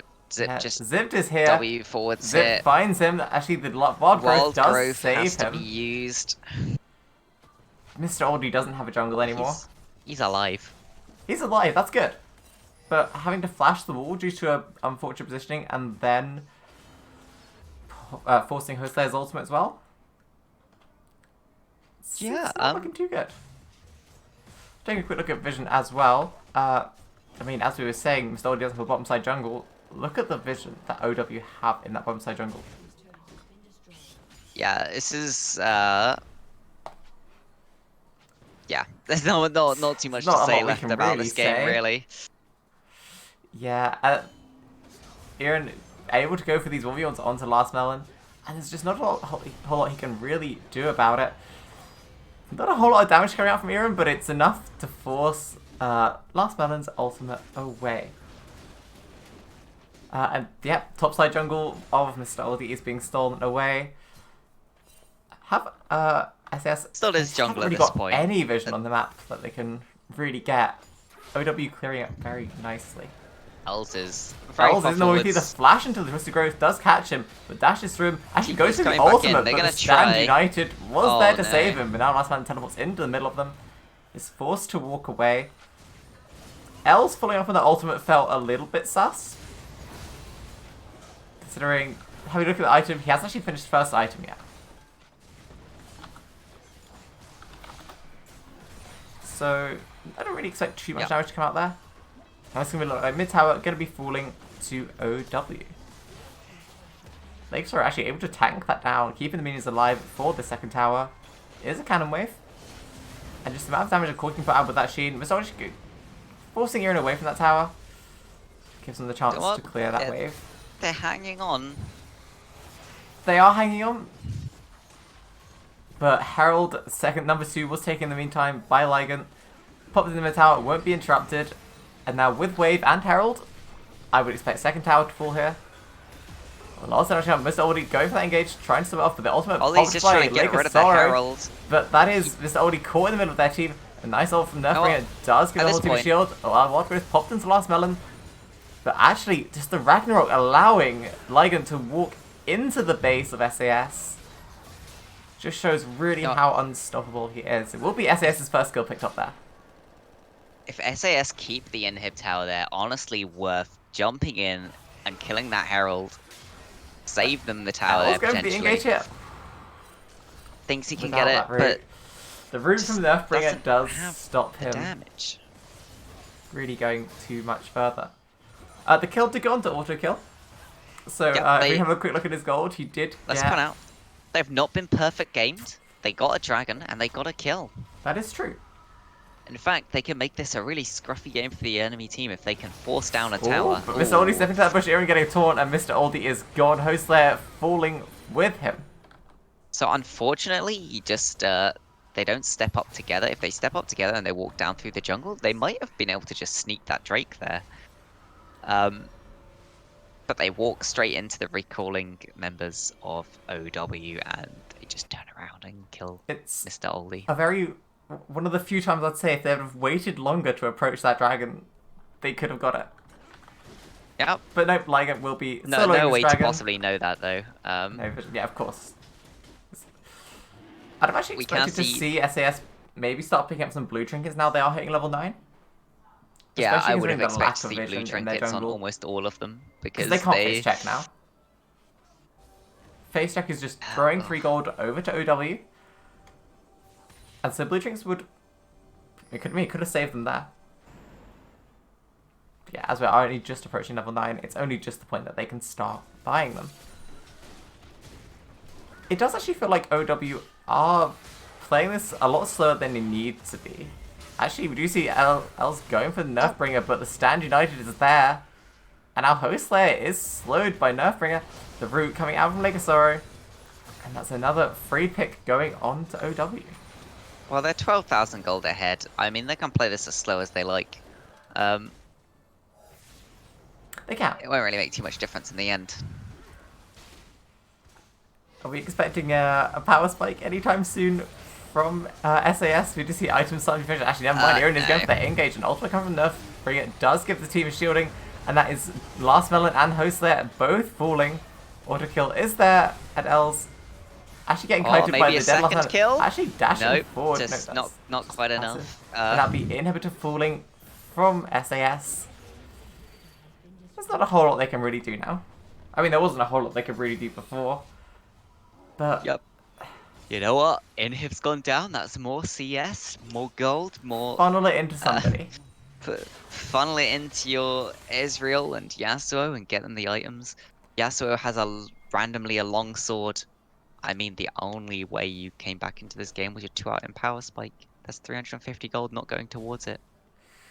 Yeah, I'm saying this as if it matters, but won't let's be. be honest, we're just watching OW choose when to finish this game. I want to actually look at tier stacks. So 582 on auto kill, 560 on Nerfbringer, 575 on Zip. So they're all going to be finishing about the same time. And it's a small spike for SAS, but then OW just have 2 of the exact same spike, and it's unfortunate. The Ragnarok popped, and Els will have the wild growth on him, but it's just so much damage coming out from Ligand. And the package goes off in, and both there we bot go. lanes from SAS, and it's just Mr. Oldie and the last one alive. As if using that blast cone just to force and wave more, flashing for that last auto onto Mr. Oldie. Zip is huge on this Corki. The whole team of OW is huge, and they're looking to finish now. Yep. I'll bring this super wave that's game. into tower. And this is game. So, I mean, they just got outplayed in lane. The draft was just a lot stronger in terms of the late game on the side of OW. And it just meant that when they did fall behind early, they had no real way to get back into the game. Yep, and that's both Nexus towers, and will most likely, will be the Nexus falling. And that will be SAS eliminated from the tournament, and OW moving forward. Yep, the rank difference is actually definitely something about, as it's talked about in chat. We just see SAS are mostly looking around the gold plat level. And what was rank for OW? Looking about? OW, they had 4 diamond and a plat 4. Yeah, so there's definitely rank difference to be considered. I mean, usually when you're up against a team of a much higher rank, the expected thing to do is you just try and draft as late game as possible, because it's unlikely, especially when your team is gold platinum, that you're going to be able to close out very effectively, because they'll be very good at punishing any mistakes you do make. So you draft the super late game so that you outscale, and you hope that you can stop them from closing out to the point where you come back into the game. Here you just didn't have the scaling options, so it would, even though they did just run over you, it wouldn't have mattered how long the game lasted. They just never would have fallen behind. Yeah, it's unfortunate. Maybe a different draft could have given a different outcome, but yeah. The first team you faced, was 3 plat, a gold, and a diamond. I want to ask. And the diamond was Yumi, so it was sort of like a non. Yeah. Didn't really matter. MVPs. We can't go a match without our MVPs. MVPs. On the side, on the winning side, I'd say Zipped just really won through that. It's honestly, between Zipped and Ligand. You've got to say it's one of those two, I think. Honestly, for me, it was definitely Ligand. Just honestly, shout out Last Melon from the game. It just repeated ganks up lane, and it was just all over the map, denying Mr. Oldie just anything he could. He was where he needed to be. I think that Zip did very well in the mid lane as well. I think he had a few nice roams. Yep. And I mean, he did what needed on the carry. 17k. Huge amounts of damage coming out. On the other side, just because I kind of wanted to give it to him last game, and this game I feel like it's between Host Slayer and Auto Kill. I'll give it to Host Slayer. Had nice wild growths in the first game. Played okay the second game. That's the best I can say. Yeah, I did see him manage to get some vision down in his own jungle, which is something.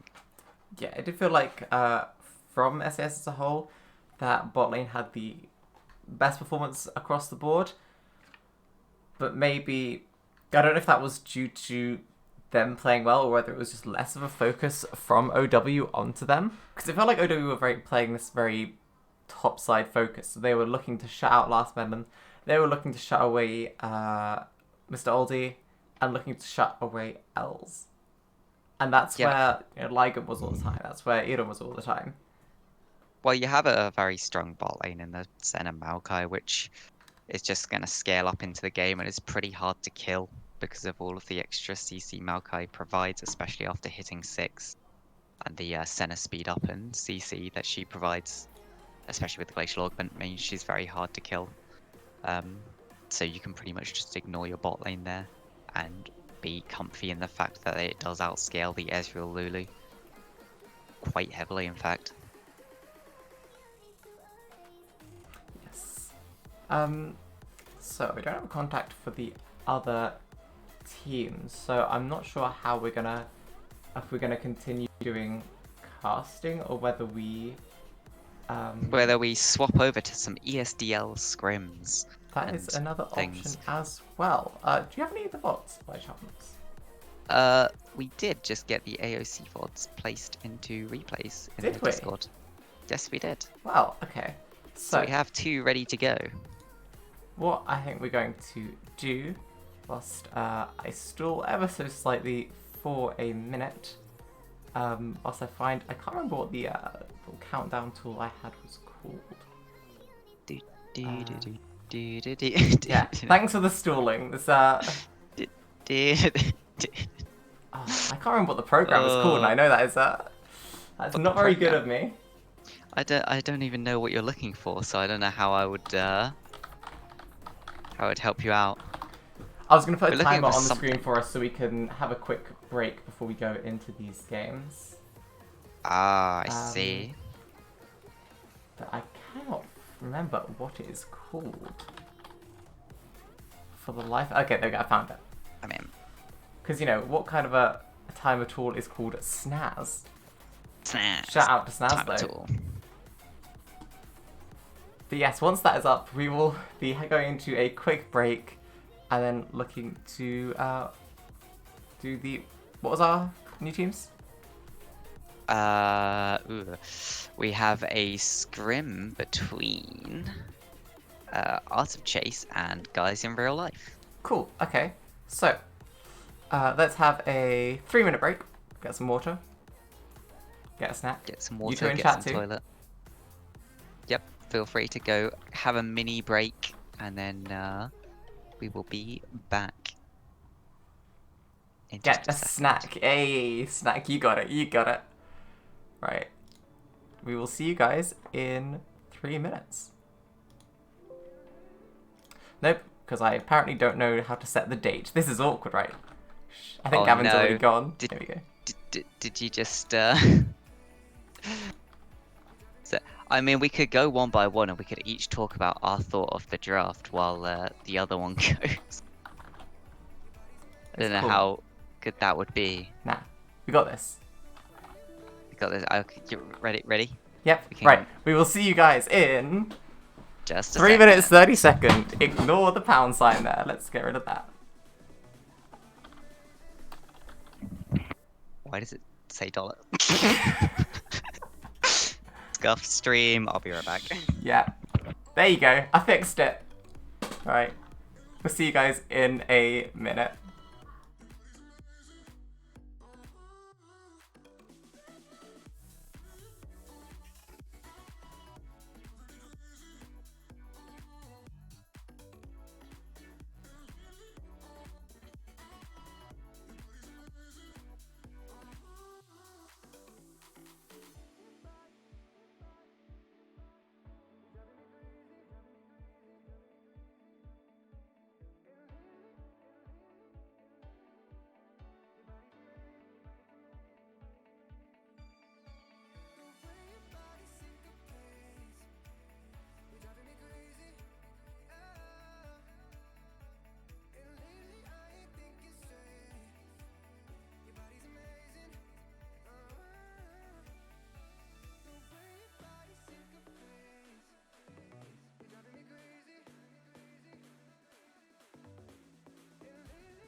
There we go. We are back. I think. Well, at least I'm back. Doesn't Yeah, sound yeah, like. Oh, I'm back. there we go. Gabblit is back Yeah, too. I was talking for a little while. Oh yes, Just I was just deaf to people muted. that are still around. Oh, I was deaf muted, so they couldn't hear you. I'm very Oh, sorry. perfect. Great. Then I can go through everything that I said before. Yes, please do. Which Like, was download these basically game files. nothing. So Please um, enlighten I'll chat with what they missed, because I'm sure they're gonna be devastated that they you are. must be trying to fill dead time with a name speak of nothing, so it's all fine. We'll quickly go through what we've got picked on each team, who's on Cool, each because team. I haven't actually loaded it up yet. I've just finished downloading them. It's pretty darn quiet. Oh, you didn't even put on any music? Oh I did. There was my music god. on. Oh, apparently it was pretty darn quiet. So anyway, we have the team of Art of Chase. In the top lane, we have Jägerbomb. He's piloting the volley bear for this game. Apparently there was music on, and there wasn't. There wasn't music on. Thank There you. was and there wasn't. I mean, depends what you define as music, right? In the jungle for Art of Chase, we have Casinerd, who's piloting the Hecarim this game. In mid lane, we've got confirmed on the Heimerdinger, not a pick that we see very often. So that should be very interesting to keep an eye on. In ADC, we've got Nasty Fox playing the Ashe. And we've got Horns on Alistar, one of her most played picks. Yeah, On the other side, we have Guys in Real Life, who of course must be Guys in Real Life. It says it in their name and no one lies on the internet. In the top lane, we have Yamato Cannon playing the Teemo. So, you know, everyone's favorite champion, Teemo, in the mid lane, in the jungle, sorry. Wait, you've loaded up the second game, haven't you? No, because it was the lower number. Wait, I just went with the first one. Okay, we might have the games the wrong way around. Or I might have put them the wrong way around. Oh, huh. I've just seen what Guys in Real Life their tag spells out to. Yeah, I did. Tag spells out to. Wait, which one do we want to do first then? We can do either or. I So got the wrong game. the Okay, I was you talking had about the the other right one game. first. Cool. I will close this game. We will swap back to this pre-stream for this very, very scuffed. Yeah, Gavin's right. Cool. Yep, just give us a moment then. Yep. So on the other side, Guys in Real Life, we have Teemo top lane for Yamato Cannon. Poop Haha Stinky is in the jungle playing Jarvan. In the mid lane, we have Preston with Syndra. Zabator is on the Cogmore in the bot lane, and for support, we've got Troll Zoe is a cutie pie playing the Lulu. So we've got that Lulu Cog bot lane, which is worth pointing out. We don't have much, if any, of a front line for the sides of Guys in Real Life, so we'll see how that works out for them. Otherwise, a fairly standard comp on the other side. You've got like a control sort of mage, you've got an ADC, and you've got some big front line for the side of Art of Chase. Yes. Right. Now that I'm loading up the correct game. Yes, thank you for pointing out the high production quality. Right, so. We're with the Heimerdinger mid lane, right, this game? I loaded up the right one this time. Yes, we have the Heimerdinger in the mid lane. Yes, Okay, looks thank like the correct God. one. Apologies for loading up the wrong game. It's just the high stream quality you get when you come here. Actually, I've just realized I need to change the title because this is no longer my God. Champions of the Guys World. in Real Life, it hadn't I know, occurred to that's me. what I was saying. So this is AOC versus.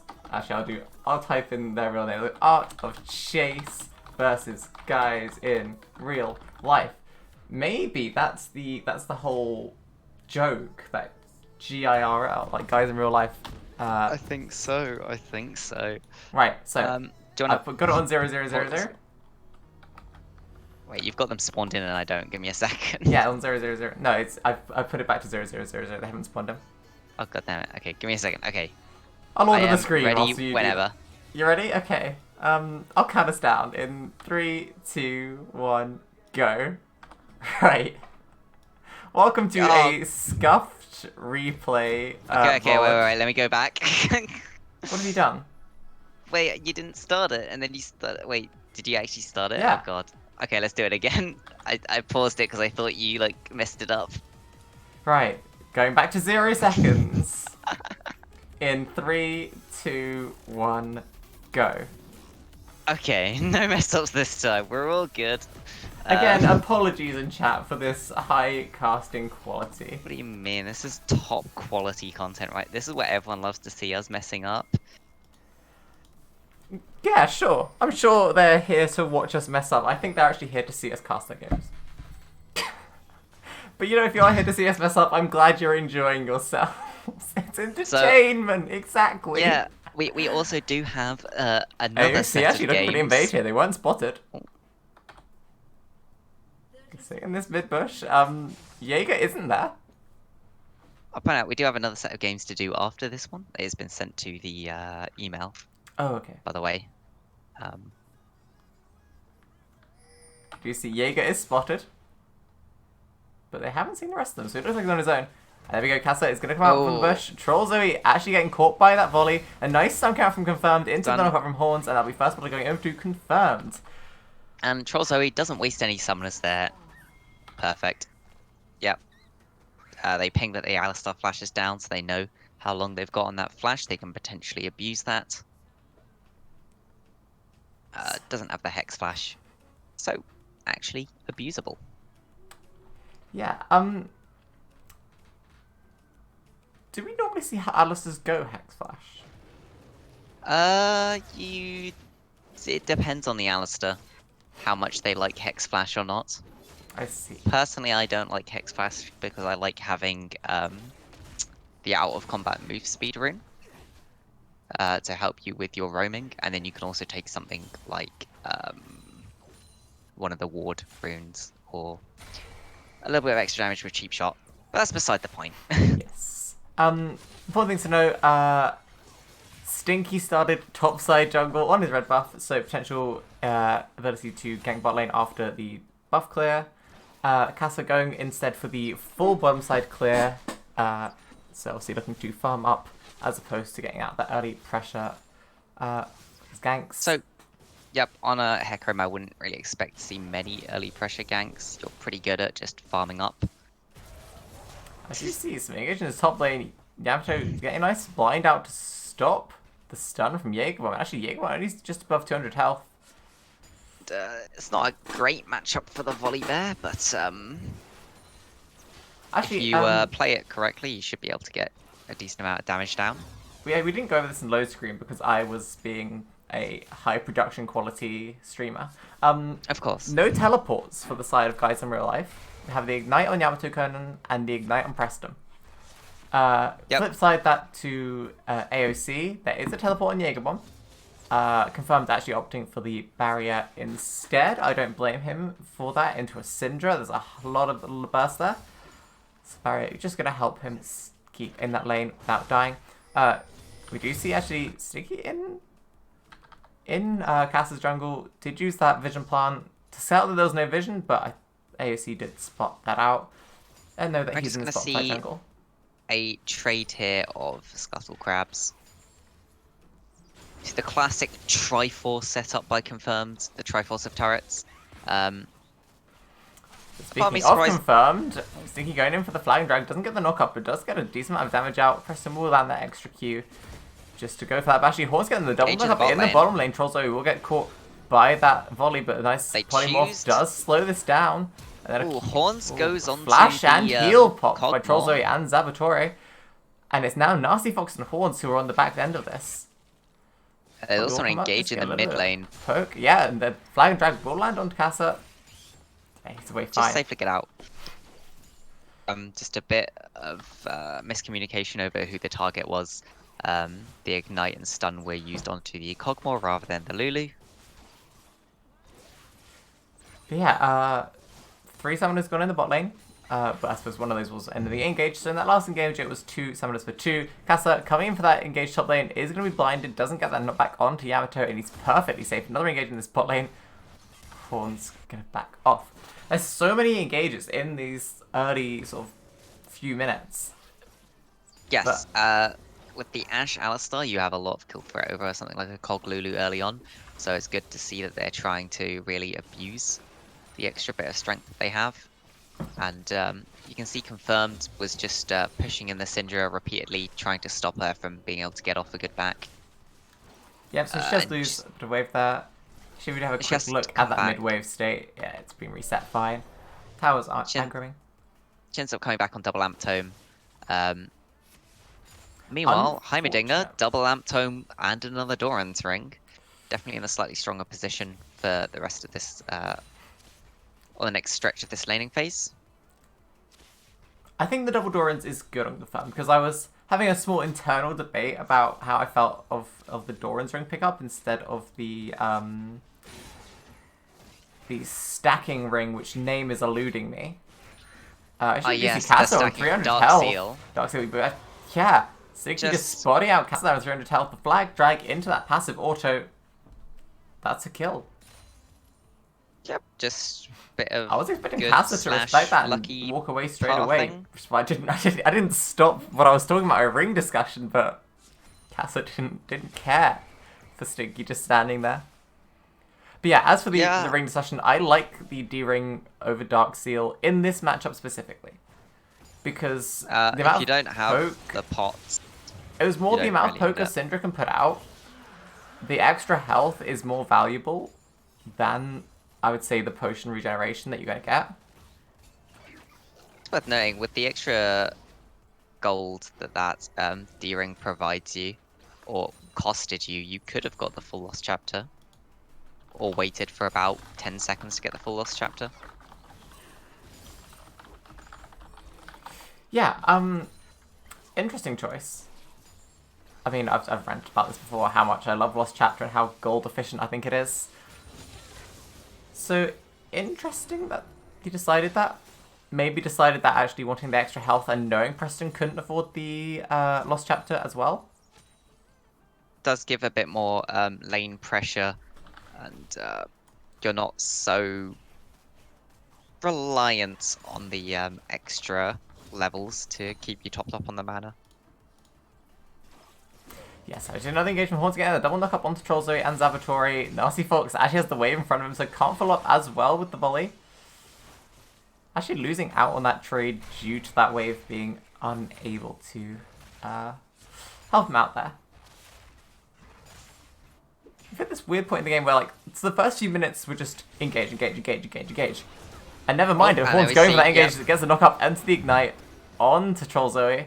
And that's just an easy kill. That's, not respecting at all the amount of damage that an Ashe and a Volley Bear can do. Took the words right out of my mouth. I was literally about to say that, you know, the first half of the game we were seeing engage after engage after engage, and then it's just, the game's been very stale for a few minutes, and then that engage happens. Horns gets the ignite, and Troll Zoe falls. I point out, CotR had heal, but heal wouldn't save Lulu in that situation. If Lulu was 6, it might have saved Lulu, but... We just see actually engaging this top lane. Jaeger getting a nice bit of damage on Yamato. Pops the Shroom down. Is it going to get popped by a minion? The ult's back in, flash to dodge the ultimate, and now Jaeger has to flash away, but that last auto attack does connect. Yamato does finish out that solo kill. In the meantime, we do see Horns picked up in the 2v4. Nice Fox dev map for that volley does get caught out by the flag and drag. And that'll be another kill onto Stinky. Confirmed is there in the lane. But Casa was in the top lane in that meantime, does win that 1v1 onto Yamato Cannon. There is way too much happening. Guys, I know I said this game was stale for a few minutes, but what happened? It's like you could hear me in the past. And now Stinky, did get the flag drag over the wall, confirmed is safe though. So what appears to happen there, Nasty Fox and Horns went to ward when there wasn't any pressure in the mid lane and the enemy jungler was around, and it meant that they got caught out. They ended up dying for it. Meanwhile in the top lane, Yamato gets a nice solo kill on Jaeger. It's not the cleanest, but does manage to get it. But it's traded back by Casa when he tries to stay too long to push in the wave. Yes. Okay, so of course I think they picked up that dragon in the time that we were talking about the top lane engage. No, that was very early, I think. Was it? I might just being a bit slow. Yeah, they picked that up after the kill on the Raptor camp.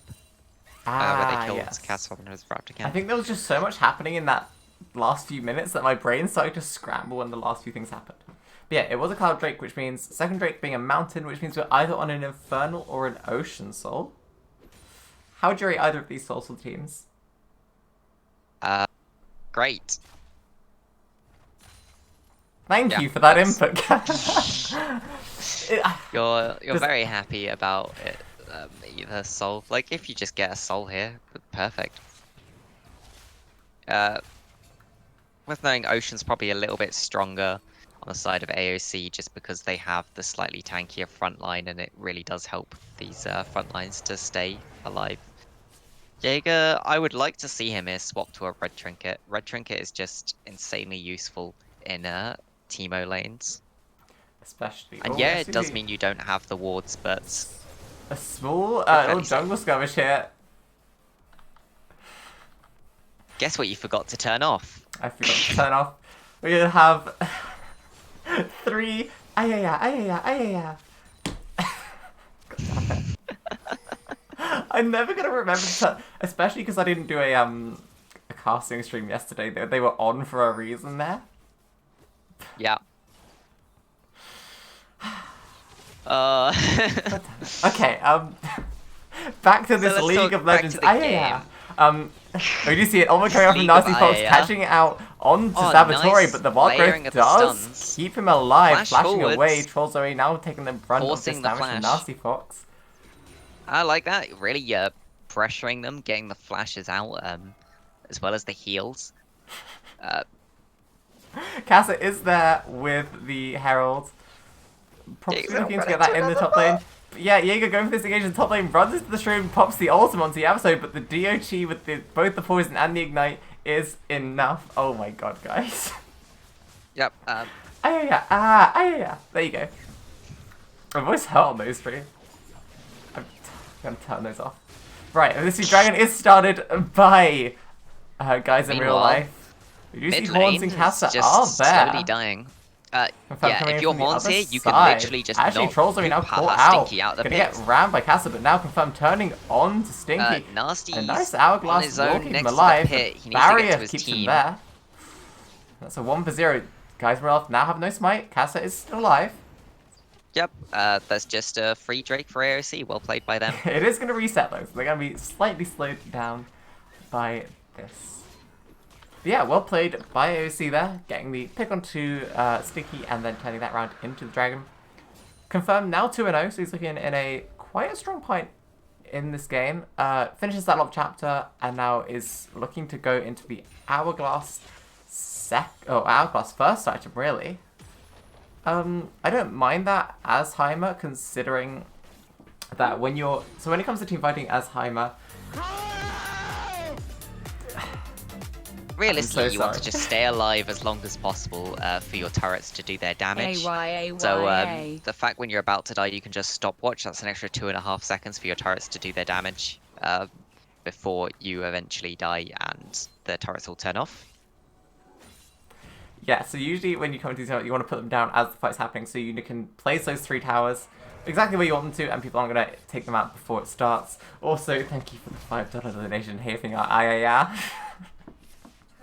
And it was a nice arrow down mid there. Actually did catch onto Preston, but in his Stinky own was base. around. Oh no. No, Stinky was around to just cover for him. He was hit under the tower. Getting Of course, you can see Heimer damage. Yeah, that mid tower almost falling. It is on. I think, in fact, he just used ult turret to force this tower down. And yeah, he does get the flag and drag into the Scatter the Weak stun. It is going And to he fall will for die. it.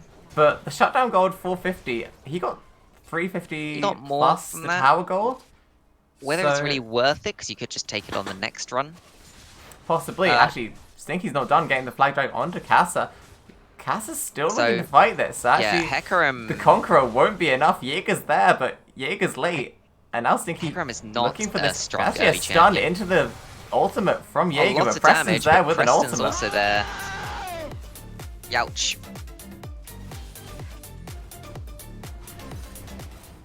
We can see there's some nice wards actually from AOC on the bottom side of the map, covering that blue buff. Yeah, we do see another engage coming out from Hornset. Nice chain CC from Nice Fox with that Ash ult. Troll Zoe taking a lot of damage. The wall growth Troll used, Zoe's but the dead ignite here. is enough to finish him off. Saboteur is there, but Good not enough exhaust. damage coming out to finish it ASC off. could choose to turn that round if they are really confident in their sidestepping. And thank you for the donation, Joshua. They sniff though that Syndra might be on her way down. And both back off. Yes, I'm actually having to go into my alerts real fast to turn down some of the volumes on the alerts so that we're having People are not deafened. we're having Crab Rave play a couple times, and it needs to be turned down. Oh right. no. Here you go. Let's turn that down ever so slightly, just whilst we're casting. And looks like AST are going to use the pressure from the Heimerdinger to try and get themselves a Rift Herald. Yep. Actually, nice storm coming out from Preston into the flag Nice and drag. CC chain. Ultimate from Casa. It will slow it down, but it will Very save nice. his Doesn't quite pick up sacrifice his Preston. own life. And that's a 2-for-0. Jaeger bomb is late. Flash is mirrored from Jaeger and Stinky, and now Jaeger is caught in the middle. We do see Done is Horns there. blocked. We'll get Sky of the Week away from Preston, and now it's just Horns and Jaeger stuck in the middle. The Q not quite connecting. Horns doesn't quite land that knockup as well. But Horns will get that headbutt, will pick up that kill onto Preston. That blast cone doesn't quite save Jaeger. Nice sidestep from Jaeger. And he Yamato almost just manages dealing to trade it enough back. damage to finish them off. So overall, disaster for AOC there in the top lane. The gold you do get goes on to your Alistar. Very unfortunate. Interestingly enough, the Rift Herald is not taken afterwards. Yeah, so I think Stinky got away on about 200-300 health, which wouldn't be enough to do the Rift Herald, especially considering Preston was finished off. Yamato was out of mana, needed the reset. They both needed the reset, but they do have the shrooms around to at least deter AOC or slow them down from this Herald. Opting to clear those before starting that Herald, but that gives Stinky time to reply to this. Kazit just clears Herald. out the shrooms. Actually, Stinky caught in this 1v3. The Stinky. flag and drag will get him away. Confirmed. Getting a nice bit of damage onto him. He's already half health, but a flash use into the the scan of the ultimate. week. Complete miss. Preston. Lots of flashes being Interesting burnt. flash there, but Yamato Cannon is on the top side of this. Confirmed.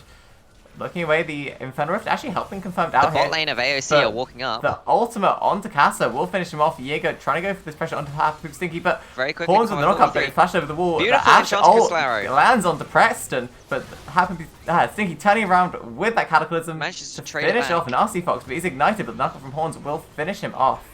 Another 600 gold into your And it Alistar. was- Let's go.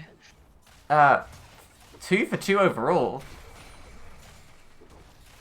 You don't like the Knight's Vow. Personally, I don't think it's too bad of a pickup. If your job here is to keep the Ashe alive, there will be a lot of damage coming forwards.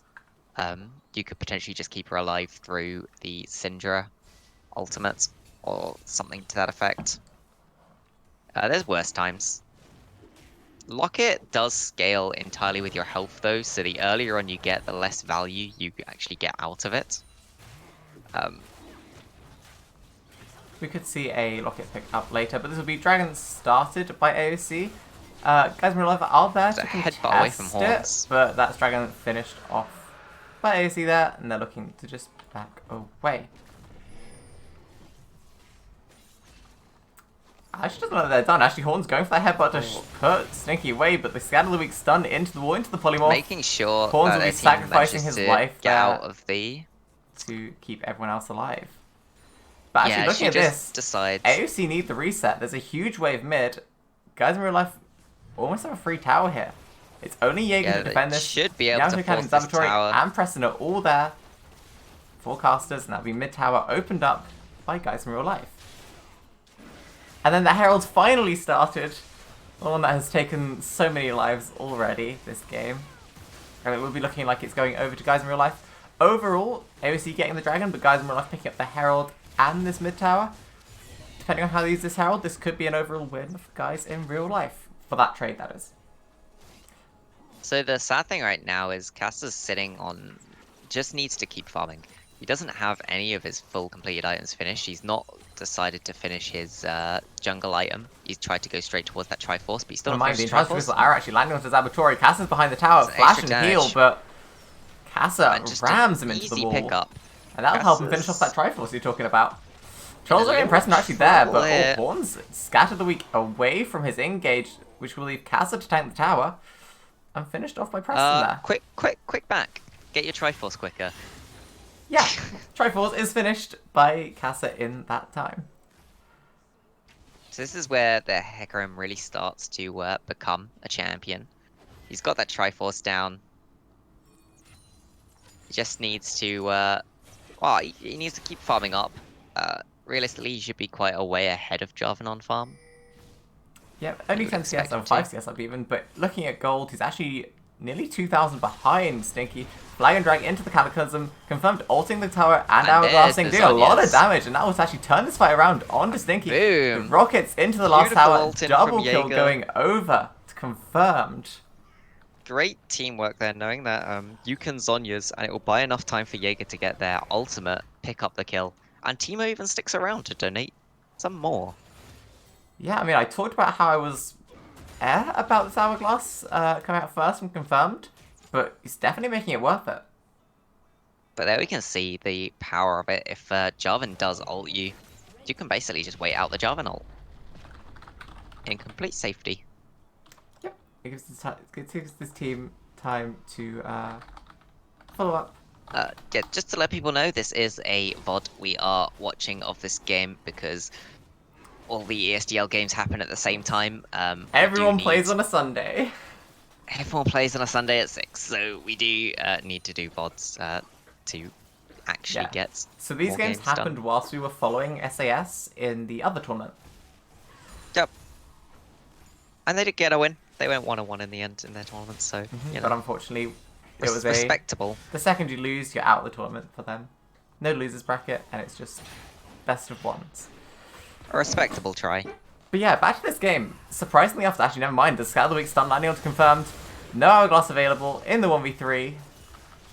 That'd be a kill going to Preston.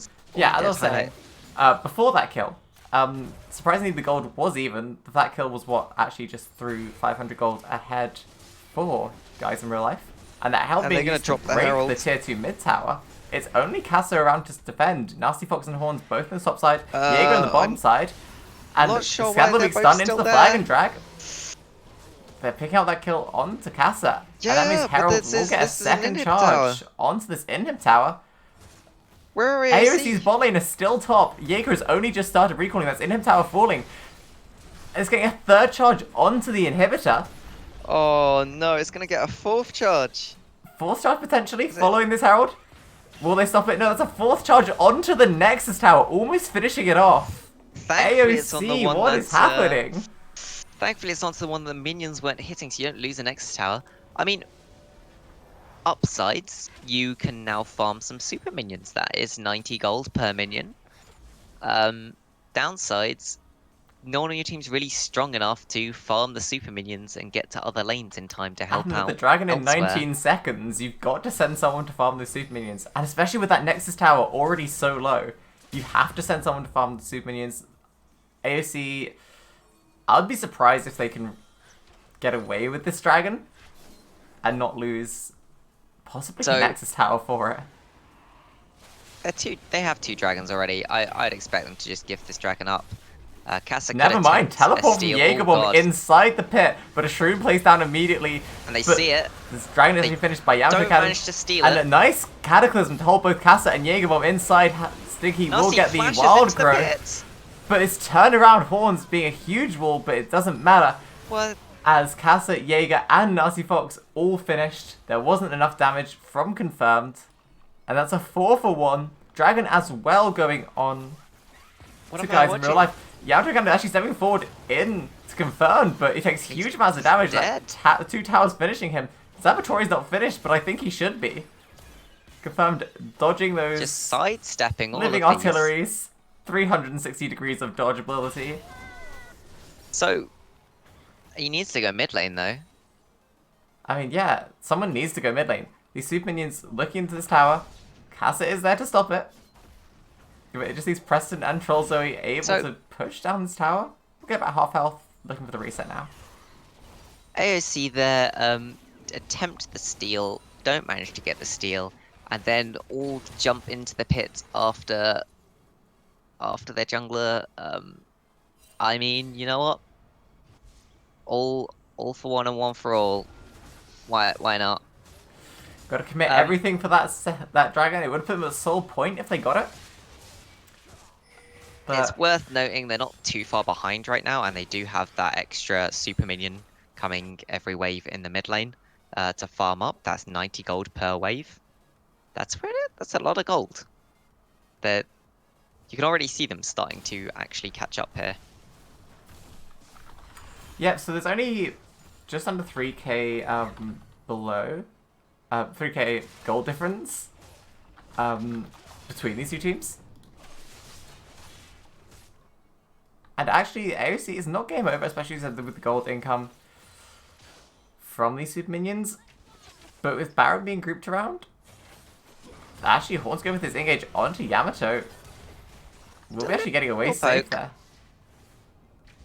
And the Charm Crystal Arrow landing onto Troll Zoe into the Hecarim ultimate. Troll Zoe will be finished off. Actually, the Wild Growth on himself. They almost chained that so perfectly. Damage from Nastforce. Jaeger pressuring Preston, but actually Yamato Cannon will be finishing off Castanet. It's a 1-for-1 overall. And yeah, you can see Hecarim's just so weak right now in comparison because he had to build that Triforce and he's not been farming as well. Horn's going for that engage and then flashing straight back away. Engages then goes, wait, my team's not here. Get out. Evacuate. Press the flash. And in the meantime, Zabatori just going to melt down this bottom tower. Just a little bit of extra gold funneled into that Cogwall, getting him closer to that Rage Blade. And once Zabatori hits 16, has 2 to 3 items. AOC looking in a rough spot, but he actually stayed. Horns, Nasty Fox, and Jaeger are there to just clean him up. And donate it over to your ADC. Perfect. Yep, as much gold as they can get onto Nasty Fox. Always what AOC want here. I've actually just noticed this pickup. We did see that Preston went for the Morellonomicon, but the Morellonomicon finish second. Terrible. Yeah, I don't rate it. Actually, never mind. We do see the Cataclysm coming out from Stinky, but he's learned his lesson from last time after that ult tower from Confirmed is dropped. They do finish him. Is going to get alive, especially a little bit of extra health with that Triumph gold, health, not gold. Now, it's worth knowing as well, Stinky's not gone for a tank build. He's gone damage. He's picked up the Cleaver, he's got the Warrior Enchantment, he's even got the Tiamat. Yeah, it does have a Knight's Vow. I guess that's his contribution to keep the Cogmore alive. But, yeah. Next dragon will be spawning in 40 seconds. This will be soul point for whoever gets it. But actually, guys in real life are playing more towards the top side of this map. Possibly looking to get some Baron vision. Which obviously just have that one ward in the pit, which seems to be clearing out there. Guys in real life are looking to shroom it up. And possibly start it. obviously are in the area. So I feel like maybe we should justify this, why Morelos isn't great here. Yeah, might have to do the stun into the engage. I do want to bounce back to the point. So, just to clarify, we're not saying Oblivion Orb is bad. Oblivion Orb is amazing. It's finishing the Morelos that is a problem. That's 1,400 gold. What is that effectively? That's over 60 AP's worth. That's not how much you get from finishing the Morelos, and plus that 60 AP's worth could be put straight towards another item. So that's 1,200 gold, or 1,400 gold closer you are to finishing your Rabadons or your Void Staff. I think it was right to pick it up this game, but not second item. They watch too much LS. I have seen LS's thoughts on it, and his thoughts actually make sense. By AOC, they're trading it for the dragon, but the rest of guys in real life are here. Horn slowing them down, gives enough time for AOC to finish off that Baron, and a nice one of Casa will get the fear across the team. And it's only confirmed that's really alive here. The rest of guys in real life in the 5-0, they get the Baron, but get Ace straight away. So, yeah. Horns did pretty well zoning there, but there was just too much forwards for Horns to really keep them back. No one managed to get out of the pit. All they really needed there was for one person to get out of the pit, survive, and back. That's not one fight you want to turn to actually fight. You basically just injected 5 kills worth of gold into your team. Baron gives you a lot of gold. Yes, and that'll be game 1 going over to Guys in Real Life. So I felt like AOC there were just making a lot of desperation plays that they really didn't need to make. Oh, we don't get a post game. We don't get a post game screen, so we'll swap it to that for a hot second whilst we Yep, I forgot we don't get a post game screen. Green. So whilst we load into the second screen, of course, MVPs. I've got to remember who's on which team now. And also I'm trying to find the other game. Which one of these was it? I kept it open. So for me, looking at AOC, actually let's start with Guys in Real Life. They are our winning team. Honestly, I'm hovering between whether I want to give it to Slinky on that Jarvan for just having this map-wide presence the whole game, or whether I want to give it to Troll Zoe for, I mean, we've said this a few times today, but about different players, about those wild growths. Personally, I feel I would have actually given it to Yamato Cannon in that top lane. I think he did very well punishing the volley bear with the Teemo. His shrooms were really good when it came to actually catching people out. Just layering the shrooms down over Zhonya's. I think he did pretty well to put it all together. Yes. Right. How about for AOC? Oh my god, I've just seen the next comp. For AOC, who would I give it to? I think I would probably give it to Horns. I think Horns got the bot lane ahead, which was what needed to do. Even when things were going badly, she was getting out the jungler in points where they were potentially caught out as a team. You gotta love a support who gives their life for the team. In terms of the Baron fight, was good enough in zoning that managed to secure team the Baron. Unfortunately, the entire team died afterwards, but what can you do? Yeah, I do agree with you. Horns did have a pretty solid performance that game. I think, I mean, honorable to Nasty Fox, but I think there was some quality Enchanted Crystal Arrows that game that I don't want to completely skim over.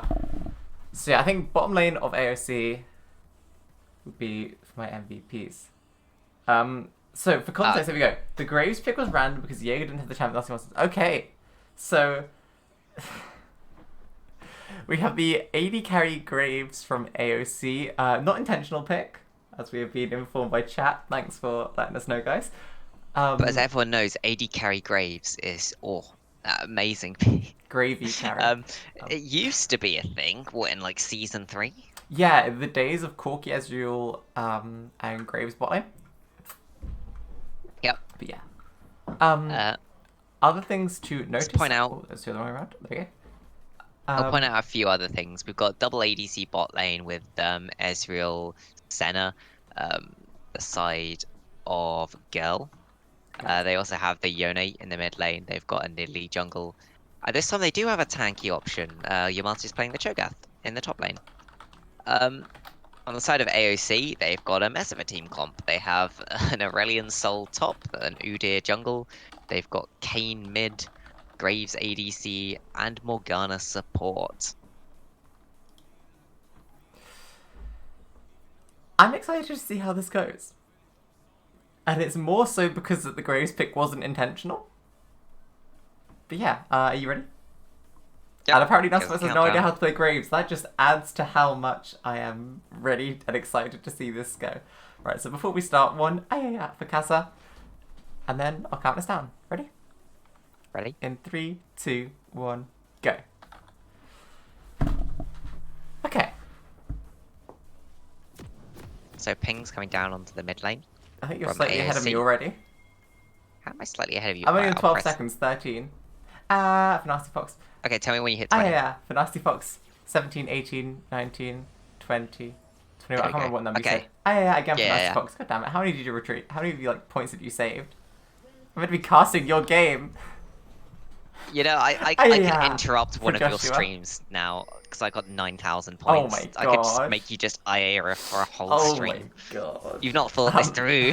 Suki will be catching out Horns there with the spear. Does spot him out. So we've got a very burst-orientated team on the side of AOC, apart from Aurelion Sol, but I mean he can burst. That is possible. Aurelion Sol can shout a team Ah. to death.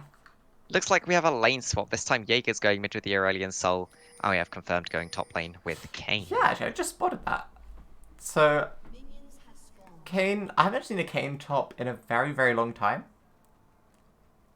So, I'm ready to see it confirmed. On the split side, Jaeger playing the Singed mid lane on the Aurelion Sol. I don't think A-Sol is a great pick into Yone. I think Yone's just got Honestly? too much mobility and too many ways to cancel his W. I think it might be fine. If you use your W to your advantage, you could zone him out pretty well. It's where he's really played into Yone before. It's kind of a disgusting champion. Yeah, Yone is, I actually think he isn't too bad of a slot bot. I just don't like the double knock-up potential he's got. I don't like the sudden 2 items now I can one-shot you with a Q auto, despite it being 50 minutes into game and me only having 2 items. I feel like you've got some bad blood with Yone. Yeah. I feel like you played a few games you really did not like it at all. Right, junglers literally both one started game. bottom sides. Both opting for the 2 camp clear, not going for the full clear on their bottom side. Stinky having a slightly faster clear on that Italy, but also Cassette will be going for that second buff. Oh, there's an engaging bot lane. Bot lane, Nasty actually, forced Nasty to forced to flash and heal. Saboteur and Troll Zoe just having that level 2 spike. When you got 280 carry picks, it's a lot of damage you can get out there. No summoners actually used either from Two Guys very in Real long Life. range as well. Preston getting some nice Using his trades Z out. ultimate to get some nice trades out. But actually, sticking out to me now, we do see Casa inside the jungle of Stinky, but he's a little bit too late. As we do see Stinky coming up into this top lane, confirmed, is pushed up, does have that mini wave to protect him from the spear. Look into that alcove, actually getting a little bit of damage onto Yamato, a lot of damage onto Yamato, actually will dodge Dodges the all of knockup. the CC. But now confirmed, looking at an interesting spot, is going to be Silence, Yamato flashing away, which will be donating first blood. Oh, Ooh, flashes flashing the the pounce. Nidalee pounce.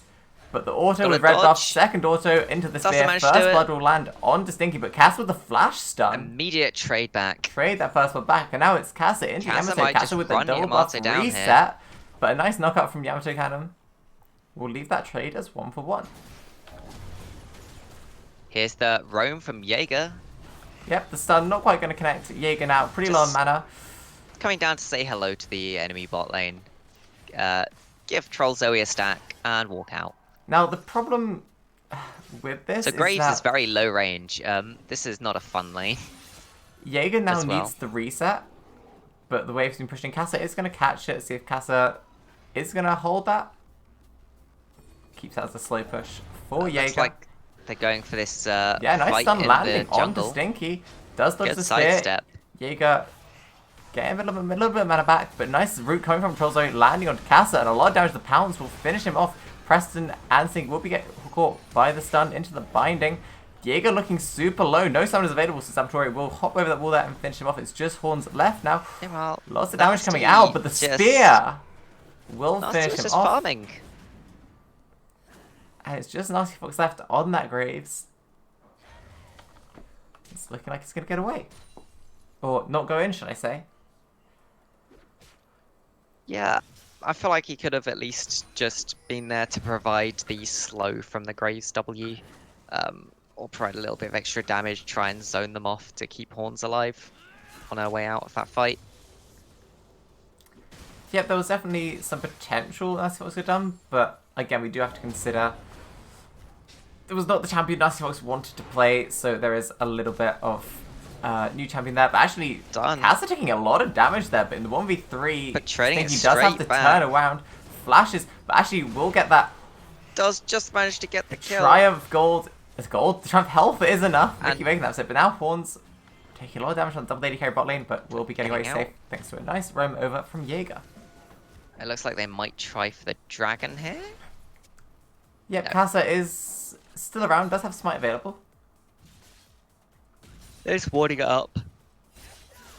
Yeah, as Nasty Fire in chat is just not quite sure of the champion, which, you know, when it's not entirely his fault that this has happened, so, you know, props to him Hey. for playing it out. Playing it out, and you know what? It's good to learn how a champion works. Means when you're against it, you'll have a better idea of how to play against it. Exactly. First Dragon is a Cloud. The team putting too much pressure on it. We do see AOC have some pinks in this bottom side river just so that they can scout about when GuysInRealLife want to do this. The trade's coming out mid. It's looking like a fairly dragonless early game. I should clarify that. It's good to learn against champions to play throughout the entire game. It's useful for you to know Graves' Q does not go over a wall, because if you're against a Graves, you can flash over a short wall to block his Q. Like, it's not as useful as knowing someone that you lane against can do, but it's still useful. Yeah, champion knowledge is always worth learning. Might not be the correct setting for it, but not really had the choice this game. Not had the choice this game, so make the best and learn how Graves works. Exactly. I do want to cut a quick rundown of CS. We do see a 10 CS lead for confirming this top lane. Looking fairly even in jungle, but in mid we have about 15 CS lead for Preston over Jaeger. I don't know how much of that developed over Jaeger's roam in the bot lane, which didn't obviously go too well for him, and how much it's just been Preston farming a bit better than Jaeger. Bot lane, actually not too much of a difference, about one wave worth of difference in gold there. In the meantime, we did see Stinky did pick up that dragon, uncontested by AOC. So, little note on scaling. Which team outscales here? Well, I would say it's heavily in the favor of Girl right now. Oh, we see an engagement on top lane It's going to though. get the knockup on to confirm, but CotR is there. Yamato is level 7, so Done. CotR does need to watch out, but there's a lot of damage coming out. Yeah. Yamato just couldn't really contest that at all. Yeah, Graves, not the best scaling champion that there is. Meanwhile, you've got a Senna and an Ezreal who both scale extremely well. You've got a Yone who just needs his 2 items to start one-shotting people. You've got your Nidalee who does insane amounts of damage throughout the entire game. Not the best scaling, but that's your like weak. But There is a when Dark you Harvest can there. say Dark Harvest does add a little bit to that scaling potential. a little bit. And When then you can there's- say the weak point for your team in terms of scaling is a Nidalee, you know your team's pretty good at scaling. Yeah. Especially considering there's a Slowgath potential. The Slowgath is going to come out by Yamato. Just needs the items and those feast stacks. GuysInRealLife have honestly a really scary late game. And they're actually ahead by this first 10 minutes. AOC need to really start thinking about how they want to play this out. So you gotta And- play around what your team comp is good at. You can pick and burst people. And I think we can assume that you didn't have Ashe because he played Ashe last game. yeah, And Preston actually going to this right in the bot lane. A nice version from Horns does to stop the knockup, but flashing away. he's still A root rooted. onto Preston. A and he's lot dead of to that damage. The tower shot following does finish him Very off. nicely done by the And now bot it's lane of Trollzoe and AOC. Saboteur in this 1v2v4 Nice flash scenario. forwards. Flash stun from CotR. Huge amount of damage coming out onto Trollzoe. Jaeger just uses the ultimate Saboteur. to secure that kill. Will be left alive, but with the tower falling, Stinky is there on the side. CotR will take that spear to the face. Stinky cannot go in though. CotR actually able to run Stinky down, smiting him. A nice stun over the wall from Jaeger, and Stinky And- will be left. Flashes over the wall. Nasty Fox will flash Flash forward, forwards from Nasty. Oh, but a huge amount of damage unfortunate. coming out from Stinky. turning that round onto Nasty Fox. Being your AD carry down does really slow down this tower dive potential. You see Preston is back. Casa is actually sandwiched between Preston and Poop Stinky. It's overstaying a little bit too much there. Not checking back timers.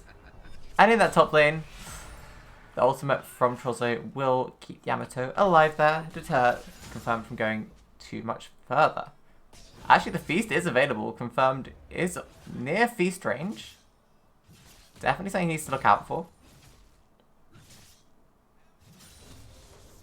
Oh, I wonder if we could check the stacks on this Kane. He must be getting close. We probably can. I don't know how. It does not look like we can check the stacks on the Kane, but he must be getting close to his Rast form, assuming that he wants the Rast form. Yeah, it doesn't look like we can. That's a shame. I would assume so. Oh, but a nice spear from Stinky, forcing Confirm's flash away. Decent flash. A Dark Harvest stack, if anything. Second spear. Pops the trap Gets down. the Dark Harvest stack, puts the trap down to donate some extra gold to Confirmed. You know, good Dark guy Harvest Nidalee. is Dark Harvest. Takes a Dark Harvest, gives you some gold back. We do love a Dark Harvest. Possibly going to carry on with this skirmish top lane, actually. Do you see Casa has turned up, Confirmed. Is looking for that recall. But we do see an engage down the bottom side of the river. Jaeger getting caught by Preston here. Shouts, but Preston just dashes away. In the meantime, we did see Yamato finish off Casa. And it's just Confirmed left. Doesn't get hit by that knock-up. But doesn't get hit by the spear. But Stinky will still do enough damage to take him out. It feels like Guys in Real Life are slowly taking off with this game.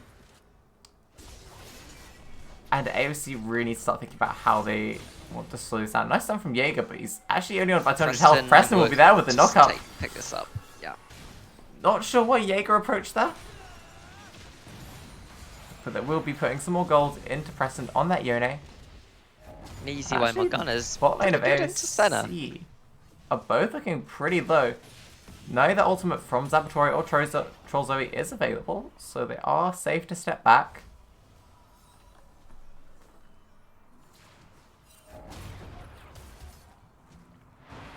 But it's not like, oh, nice binding.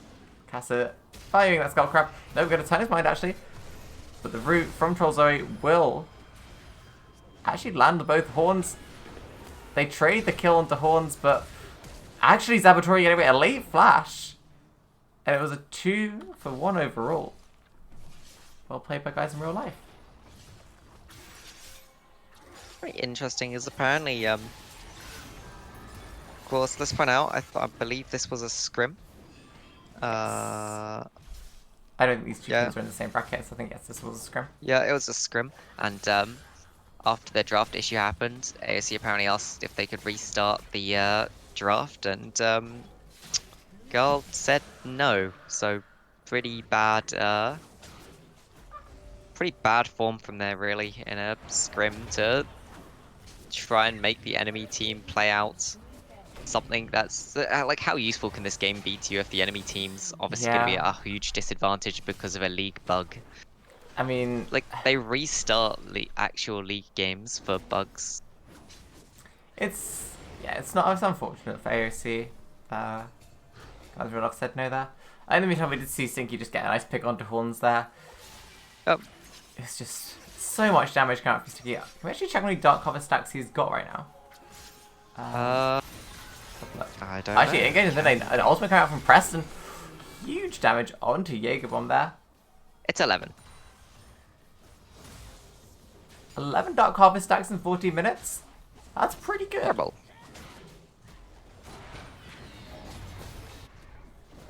You see Casa picking up the Herald in the meantime, but taking a huge amount of damage on that spear. Preston is there to follow up on the other side. Yep. And that's another Dark Harvest over to Stinky. Unfortunately, no matter which direction he went there, he was going to die. His only chance to live would have been flashing over the wall. I suppose up to you if you want to confirm in this top lane. Yamato will be taking the tower shots. Takes another tower shot. Actually, dead. Falling to the tower. Trollzoe ulting, trying to get a shield, but a little bit late. Will not be able to save Yamato there. If he could have survived just a second longer, he only need one more tower shot onto Nidalee there for her to also die. Oh, in the spot lane. The True Shot Barrage. Nasty Fox forced to flash away from that. So And engage in mid lane. It's just We see showing how Yone. I pretty much expected this Yone into a Aurelion Sol matchup to go. In that, Yone just using his Z ultimates to get that kill there. I feel like once that stun is down from Jaeger, if he doesn't have flash, then Preston is just free to walk all over him. And it'd be interesting, I don't know which was picked first, the Aphelios or the Yone, but if it was the Yone picked first, Yes. it'd be interesting to see if the Aurelion was picked into it. The salty. Yeah, no, I played against a Yone the other day, and at 40 minutes he had 2 items. I had 1,800 health, 120 armor, and he killed me with a Q auto attack. That is not balanced.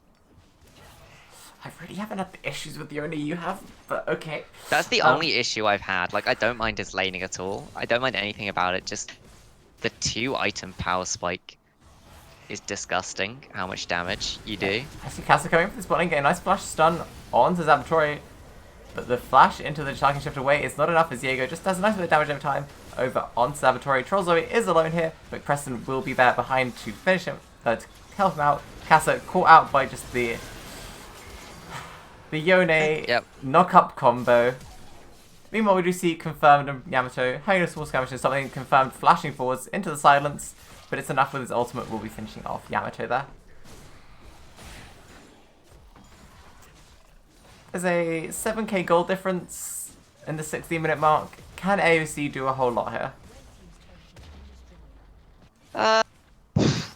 I mean, they can try and do a whole lot, but I mean, considering everything that's gone through, I wouldn't have put it past them to just forfeit the game so you can go and play a game that's going to actually be useful to you, considering it's a scrim. Because how useful is this game ever really going to be to you? You've got your top laner in mid and your mid laner in top. You've got your ADC on a pick that he doesn't play and has never played before. It is unfortunate, and I'm slightly confused as to why GuysInRealLife didn't allow the remake. Yeah, but apparently someone had to leave after the game, which again, draft does not take that long, especially when you've got most of it already done. It just seems sort of like very bad manners, almost maybe not thinking about how draft works. Nice time from Jaeger, but Preston is able to walk onto him. The binding will not connect. But Horns and Jaeger, actually Cass is going to be a little bit too far forward, won't be punished as Stinky is zoned away. Huge damage from the spears. Jaeger is forced back.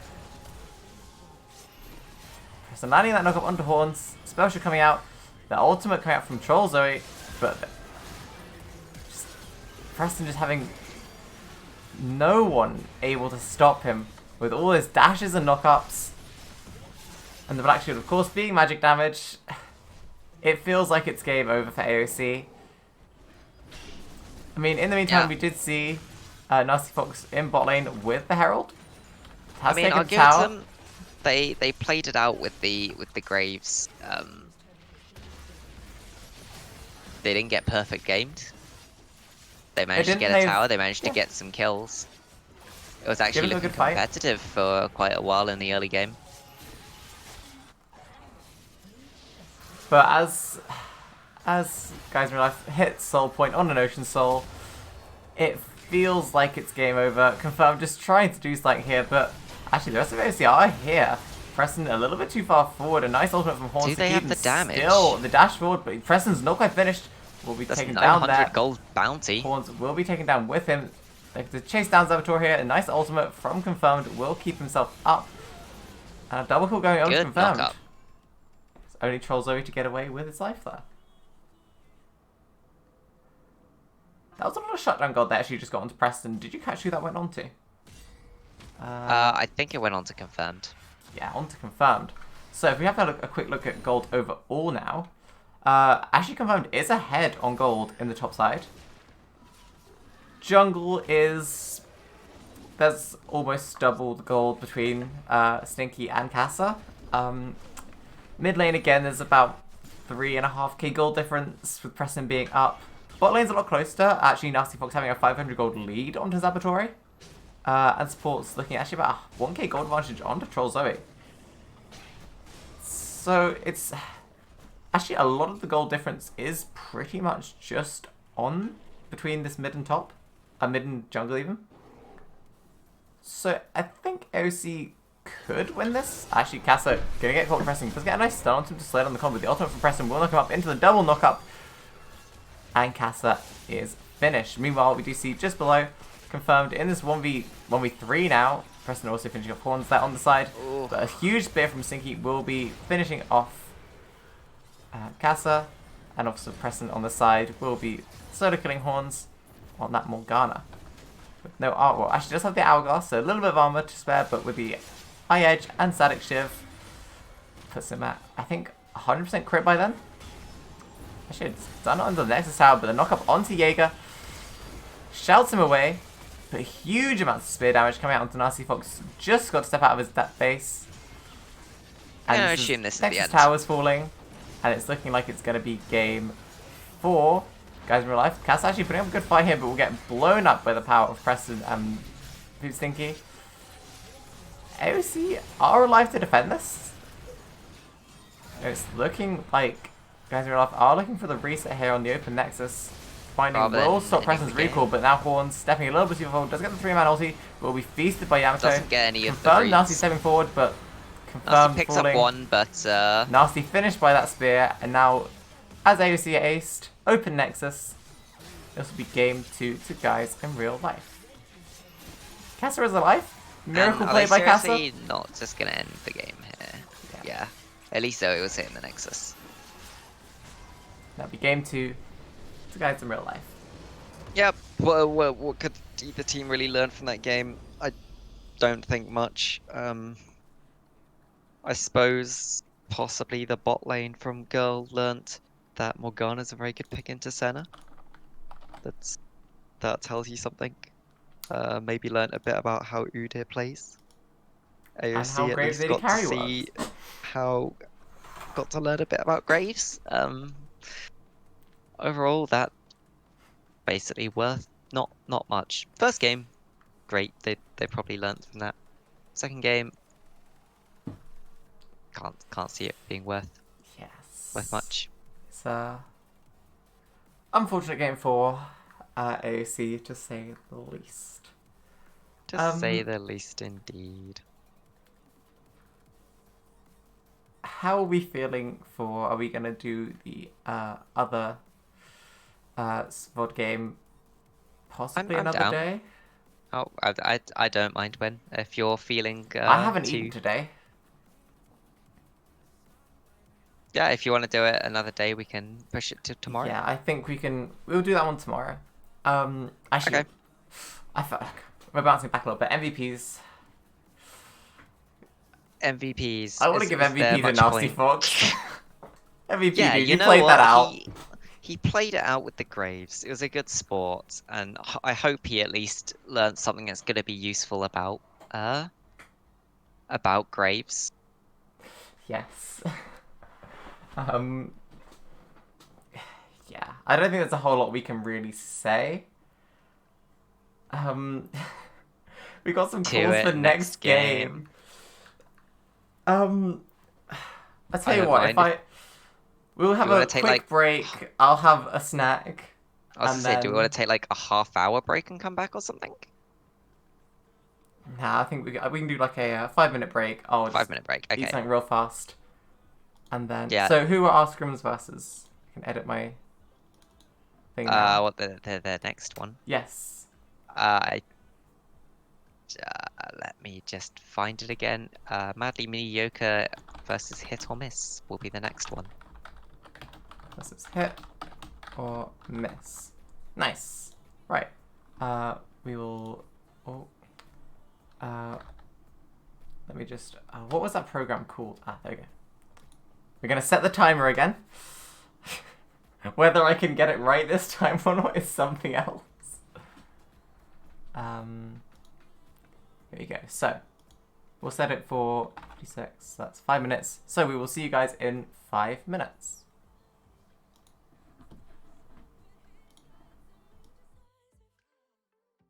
I'm over fighting. I just can't wake up, cold and simple. trouble. When he's around, my problems seem like double. His stupid eyes put me on ice, so no, no. Don't slow me down, don't wanna do this solo. Why don't you love me, love me, love me? Touch me, touch me, touch me no more. Why don't you love me, love me, love me? Touch me, touch me, touch me no more.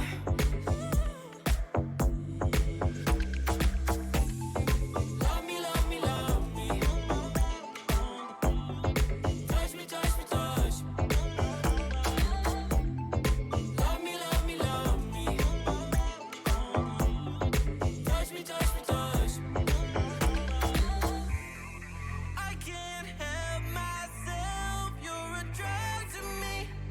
I just can't get enough. I know this is love, so come close to me while we're still young and dumb. Touch me, touch me, touch me no more. Why don't you love me, love me, love me? Touch me, touch me, touch me no more.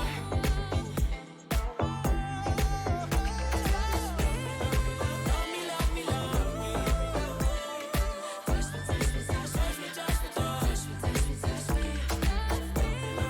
Love me, love me, love me. Touch me, touch me, touch me, touch me, touch me, touch me, touch me.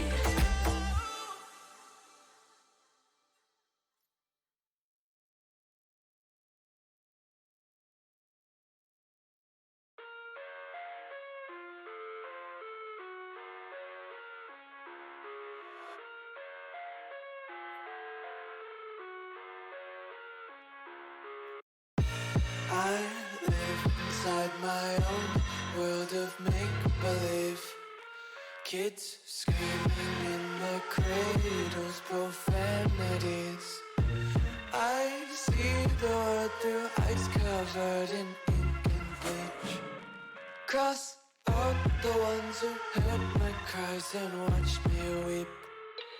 I love everything. Fire spreading all around my room. My world's so bright, it's hard to breathe, but that's alright. Hush.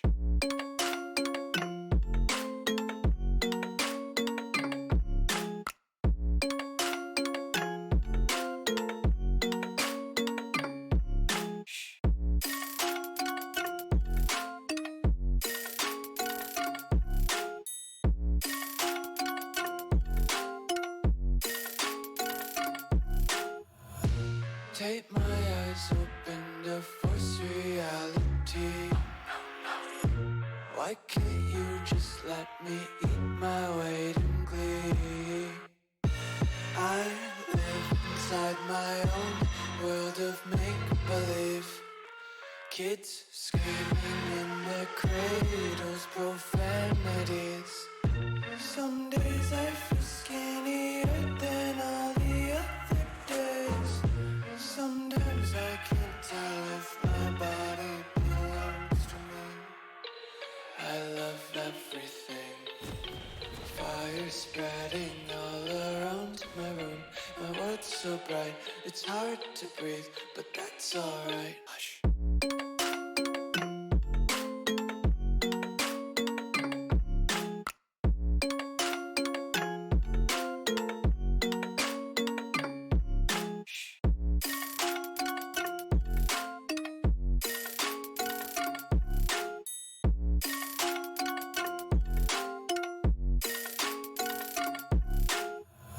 I wanna taste your content, hold your breath and feel the tension. Devils hide behind redemption. Honesty is a one-way gate to hell. I wanna taste consumption, breathe faster to waste oxygen.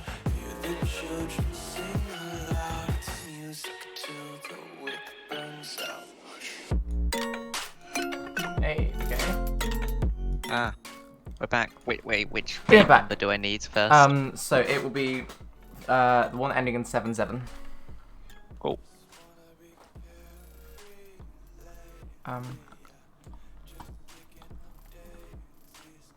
It'll begin to load that game. Ah, we have a Lux. Right, I'm just gonna quick mute myself while I finish the snack because I didn't quite get to finish it in time.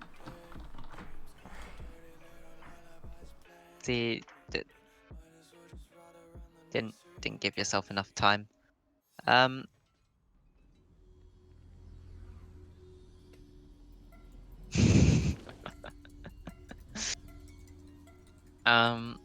Right. Looks like we have some subs as well. Are we on right now? I should check. Also need to change girl AOC.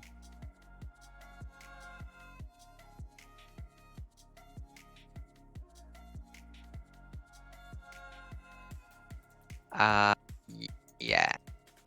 Let me check. Not at all scuffed. Sorry, for context on the stream, I muted my mic for the stream whilst I was eating, but I didn't mute it on Discord. If that helps what Gavin's talking to. Ah, yes, so I'm still, yeah, madly mediocre. Yes, I shall talk us through what is going on here on the, in the champ select then. So, on the side of hit or miss, in the top lane we have Buffalo Goose. This game he has Fiora. In the mid lane we have Ioriaa with the set. We've got Helicopter Driver. No, sorry, in the jungle we've got Ioriaa with set. Oh my god, brain. In mid lane we've got Helicopter Driver coming in for, I believe it's usually Buffalo Goose 2, or is Buffalo Goose the sub here? I can't remember. Yep. So Helicopter Driver subbing in for Buffalo Goose 2. He's got Azir this game. Vivificare in the bot lane with the ADC, not an AD carry you usually see, but I like Sivir. And we've got Fosho piloting the Lux as a support. I do like Lux support. Let's see how it goes. Do you want to count down? Ready. Oh, we can talk about the other team whilst we... Sure. So 3, 2, 1, go. Okay. So, on the other side, very quickly, we have Joshua in the top lane with Malphite. We have a Zac in the jungle for Mercius. In the mid lane, we've got Christensen, 29, on the Galio. And we've got Slugsome Snails. Piloting Tristana in the bot lane with Lee Sin, me rolling, playing Nami to back him up as the support. now, And yes, confirmation Helicopter as the sub. what's standing out to me immediately is the Ignite pickup on Galio over the Teleport. And I've said this before, Ignite is when you're looking for solo kill in lane. And as a Galio, it's not what you're usually doing. Actually, we can have a quick hop in this vision. Vivican has no idea. You see the rest of Madly Mediocre flashes the bubble. I think I might be a few seconds ahead of you again. On What are you at? 49, 50, 51. It might just be my vocal delay in getting that out. Yeah, I was about 3 seconds ahead. But we should be equal now. Yeah, 101, Vivificare has 102, the flash. That's pretty good for this bot lane. Yeah, It means I'd they actually have a like bit to see of kill pressure. Mercius pinging to start top side so we can path down into the bottom lane and abuse that flash cooldown. Of course, if Lux gets level 2 and decides to hold her spells to make sure Sivir can never die, you're gonna have a very hard time killing Sivir anyway. Yeah, Sivir of course have that spell shield, and if Fosha takes the binding as well as the shield, which name is left my head, it's going to be difficult. Honestly, for a the level binding 3. and the Lucent Singularity, the E, is even harder. You can use the Lucent Singularity just as a massive slow field. Less Most effective people into don't. someone like Tristana who does have a leap, and Zac who also does have a leap as well. Yeah, definitely something that will slow down Lisa Me rolling and on that Nami. So Ignite was taken to reduce Fiora's heal. Okay, I assume the Ioriaa was game 2. Okay. I guess I can see that working. I think maybe the tablet would have been a better pickup, and then going for like an Executioner's or a Morello's would have been worth this game. I'm gonna guess Fiora and Set is what he meant. Set, yes. Set has Conqueror. Yeah, you could argue that might be worth it. But yeah, pretty It chill was the early second game. game. First dragon is going to be an Ocean, so we're not going to see an Ocean Soul twice in a row. I know you love an early Ocean. especially I think if Hit or Miss can pick this up, this will be huge for their team. Some really heavy sustain lanes. We've got the, of course, Ioriaa, who's already frustrating enough to lane into. Yeah, being able to get a little bit of extra healing on that will be nice for her. For the side of Madly Mediocre, I mean, of course, the notions could be great for them too. So Joshua here, something you should always really do if the Ioriaa has an easy vital on you and you're not looking to CS minion right then is just, yeah. Oh, the binding misses. Actually, Mercy's getting the knock-up on to full show. Has forced to flash away, but Vivi is exhausted. Actually, and the exhaust actually gone to the slugs. Will actually keep for show alive. Vivi stepping back and forth. That could have been what's a summoner's traded? But it's left, like say, yeah, we lost flash for slugs, flash for slugs, exhaust on Lee Simiron, and all summoners for the bot lane of Hit or Miss. Yep. They managed to get out. They have to spend a lot of summoners to do it. They do manage to get the exhaust and flash out on the other side, though. Is it worth it? Who knows? Good exhaust from Viv if you care to keep Lux alive. That fully set Tristana bomb, I was sure that Busho was gonna drop. Well timed on the exhaust. Well timed. Yeah, as I was gonna say, something into Ioriaa. If you're not looking to CS the minion right then, and you have a vital that's towards her, you should just back off and reset the vital. Don't allow her to get that easy vital proc on you, where you've got the extra time. Just back out of range. Reset it. Yeah. Okay. On the other side, Ioriaa can do the same. If it's on the bad side of you, she can back up, reset it, so it's on a nicer side for her. Speaking of top lane, actually, Buffalo Goose is in a sketchy spot to be in for Ioriaa. It's not quite crashed into the tower, and Joshua has kind of froze it here. But actually, we see engages in his mid lane. Christensen does land that taunt onto Helicopter Driver, and Mercius is there, forces the barrier. Ignite will not be enough to finish Helicopter Driver there. Gets both barrier and flash. Yeah, Buffalo Goose is very far pushed up here. I'm a little bit surprised we've not seen a Zac gank in the top lane yet. Yes, also thank you for that reminder to update my stream title. There you go. It should be updated now. Thanks, Reading. Reading, I can't. The capitals are throwing me off. Red Knight Saint. Thank you. I think I was reading it expecting to see Reddington, because I know that's the name I've seen around ESDL. Yeah. Regardless, Ocean Drake has spawned. We do see the vision on there from Hit or Miss. Nothing actually really on the map from Madly Mediocre, apart from that topside tri-bush ward. So actually, I wouldn't be surprised to see Ilka. Yep, hop over this wall. Engage in the top start lane. That open bush. Yeah. Yeah, we missed first blood there, but actually we see an engage in spot lane. A huge bomb coming out from the slugs, nice flashing away, the but the W into the auto, and a nice bubble from Lee Sin will actually give a double kill to slugs. I feel like we should. Yeah, we should not call Nami Lee Sin, because I think I'm gonna go with Rollin. Rollin. Yeah. Rollin. I realized that as soon as I said it, I was like, wait, no, Lee Sin's a different champion. Yeah, so the top lane was just Buffalo Goose was pretty low, not respecting the fact it's a Malphite, especially with Comet. And he cheese wheels you, and if you don't riposte that, he's just going to run you down because he's stolen all your move speed. Yep, and did also use that ultimate for it as well. Oh, and he picks up a Bramble Vest. Great choice. This is going to be tough for Buffalo Goose now. Those Grievous Wounds going to be applying every time Buffalo Goose gets that ulti down. Actually, we've seen engagement in the streamer shuffle, throwing Christensen into the tower, but he flashes back over the wall. Helicopter Driver will be away safe. Let's point out in this bot lane there is a big item disparity right now. We have that Kershi Shard on the Tristana towards just boots on Sivir. Yep, both. Actually, we do see Slugs has got almost 1300 gold, so we'll be looking for that recall soon for that BF sword. 1900 on BVK. But the ultimate pop by Buffalo Goose. Joshua does have that brown vest, so will reduce the healing she's going to get from that. Mercius is in the area. Buffalo Goose actually taking a lot of damage from just winning this by himself. The Malphite is just able to tank through so much, and the Mercius is there just to get those knockups onto Buffalo Goose, meaning he can't finish off that kill onto Joshua. And that pushes Buffalo Goose even further behind. when Joshua hit level 7, Buffalo Goose was still level 5. I'm waiting for the respawn to see the level disparity now. So actually still just one level. Buffalo Goose. So I'd like to one see level Joshua six, just let this push into him and kill all the waves and then just freeze it. You force the Fiora's TP out. Yeah, At least. TP is forced, and she's got the Tiamat, so she is going to always be in this pushing situation. But we do engage bot lane. Slow save, getting another kill onto Vivi. It was a little bit close this time. Oh, nice ball actually landing onto Fosho, but Slice and Sails is not quite healthy enough to want to step forward there. And bot lane's, yeah, not going so great right now for the side of hit or miss. I got a big miss in that bot lane, and a miss in the top lane as well, honestly. Yeah, and it's an unfortunate spot where Vivi was sent back there with not quite enough gold for the BF sword.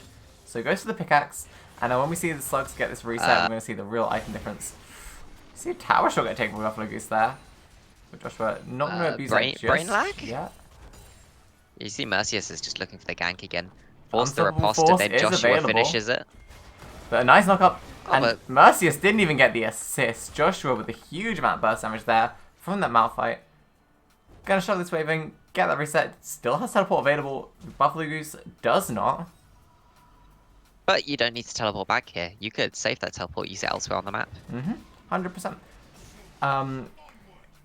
Especially as actually they do get about the same tempo because Joshua Chan is back with Buffalo Goose's spawn timer. So there's no actual real lead or real time for Buffalo Goose to shove that in.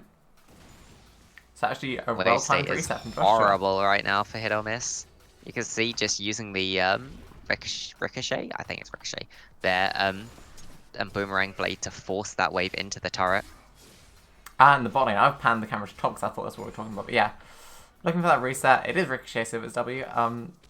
They're just looking to hard shove, get as much gold as they can without giving Southern Cells and Roland a chance to actually get these engages on. Oh no. Joshua doing Don't some you know, chunks of that's damage. that's Malphite's ward right there. But we see a disconnect from Mercius, so I'm expecting a pause to come through in a second. Oh no, a reconnect straight away. So no yeah, pause. 'cause Oh, but a nice Roland- taunt actually lands on the helicopter driver. But Chris hasn't actually got anything off cooldown to be able to follow that up. There was a pause, but in a replay it just continues. Oh, does And it? you can see all the pause stuff, Oh, that's like cool. ping up in chat. Joe, I didn't Ready? actually know Yeah, that. plus, let's go. It's because my chat is actually so small I can't read it. I literally only put it up if there is a pause. But of course, because So- oh, actually, they're engaging his top lane. Ilka is here, but Buffalo Goose is but almost Buffalo's dead. just dying. Joshua will flash away. Ilka Flash from will use that Joshua. face breaker, but it's meaningless as Joshua is able to run back to the tower with that Nimbus cloak after the flash there. Just wants to make sure that he can't get yeeted back towards Fiora, put in a bit of an awkward situation. Honestly, I'm not sure that would even be so bad for him. He Nah, might even get the double I'm keeping kill. my eye top lane actually because the unstoppable force is almost up, and I'm expecting this to come out straight away as soon as it comes off cooldown. Looking at a few seconds. Actually, Buffalo Goose stepping into this river, so it's looking like maybe that won't be coming out off Looking cooldown. for the heals. The rest of Hit Madly Mediocre are hovering around this dragon. Looking It will be for a spawning in dragon. 5 seconds. And it's just for show that's there. Actually, nice jump over the wall from Slugs and Sails, forcing for show's flash, but it felt like he flashed on the spot. As that'll be a dragon pretty much uncontestable for And Madly Mediocre. you saw that Buffalo Goose used the parry to parry a cheese wheel from Malphite. I can't remember what it's actually called, but call it the cheese wheel. We'll go with cheese wheel for now. Interesting. Malphite now knows Riposta's down, can just ult and probably kill the Fiora straight away. I keep getting ready to pan that camera straight up to the top lane. Because I know Joshua can do it. I know he's got the damage, but he showed us on that last kill that his damage output on that Malphite is insane. Actually, as Buffalo Goose has had a chance to heal up a little bit, but with the cheese wheels coming out as well. Actually, we do see a Worth TP coming pointing in the, into this bottom side jungle. And it does look like it's going to be just to secure a Just red buff as confirm that Ilka red is buff. able to walk away there. Unstoppable Force is available. A helicopter driver. They could go for a potential tower dive. Oh, this is Vivifi's getting very aggressive Vivi is here. stepping forward. Fosho with him. Mercius Here is comes there. Gets a nice Joshua. route onto Mercius, but Joshua with that Malphite and Unstoppable Force is Galio. available. There's the Lucius Using that slow, but does get the knock up onto both of The them. Vivi into flashed in the wrong Christensen. direction. Straight in. Vivi only flashing, does but she- it's Not only Doesn't does it actually flash in the manage wrong to dodge direction, the knock-up. doesn't And get they out are the knock-up. farming these platings down. Ioriaa is there in actually the center of their comp. A nice ult from Fosho. Doesn't actually do that much damage, but a huge face breaker. Loads of damage coming out from Ioriaa, but Huge it's face not quite breaker, enough to but finish no off. And stun. Joshua getting away on less yeah. than 100 health there. He doesn't quite manage to flash in position to get the stun from that face breaker, so everyone just walks out. Oh dear. Slugs and Sails isn't finished as he just jumps back in. Pops Fosho. But at least me rolling It's cancel the there. recall just to save. Make sure Sucks themselves doesn't die. Meanwhile, Fiora's in top lane. She's not pushed the wave particularly hard. Yeah, we do see also Helicopter Driver did pick up some plating golds in the meantime. Got a bit of plating gold on Buffalo Goose, but honestly, There's still 3k probably behind. could have pushed harder. If we have a quick rundown on the goal situation, so in top lane, we do see Joshua is 500 ahead of Buffalo Goose. It's going to be just slightly reduced now due to that plating gold. In the jungle, it is about 800 difference with Mercius being ahead. Mid lane, actually, Helicopter Driver is ahead. That plating gold was more valuable than that roam down to bot lane for Christensen, only picking up those 2 assists if you're looking at gold altogether. And of course, Slugs and Sails is almost 2,000 gold ahead of VV. Which is Vivi's starting to a get scary place to the be. tower for plate, but takes a tower shot for it, and of course the support difference is about 700 gold. Has to do maths there. Probably wasn't even right. unfortunate setup right now for Hit or Miss. They have to basically, well, I mean, their team does outscale, so they just kind of want to wait, try and get to their item spikes. Yep. It's fine. Give up the next dragon. Give up the Rift Herald. How will be going on to Mercius there? No towers have even fallen yet. You're actually okay to just keep trying to get some items. Actually, they've actually had the better push on these towers, both mid and top, looking decently chunked out. And although Mediocre do pick up this herald, there's actually nowhere that has taken that much damage for them to get an easy tower. They could force the bot lane They could very definitely force easily. it bot lane. I think they'd get more value out of forcing it mid and giving Christian some more ability to roam.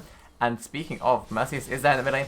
Heading Drive goes in for that Shimmer Shuffle, Nice. but Mercius is there straight away in time, but he does actually finish off Christensen. Mercius now struggling to deal the damage to finish off Helicopter Drive, forcing his flash to the other side of the Sand Soldiers, and actually Mercius is staying standing in alive.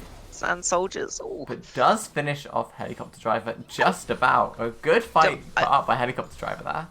I'm not quite sure what happened with that interaction there that stopped Christensen from being yeeted by the Azir wall. I think he was, but just not very far. No, because he would have been on the other side of the wall. But he stayed with Azir. No, is it? I don't know.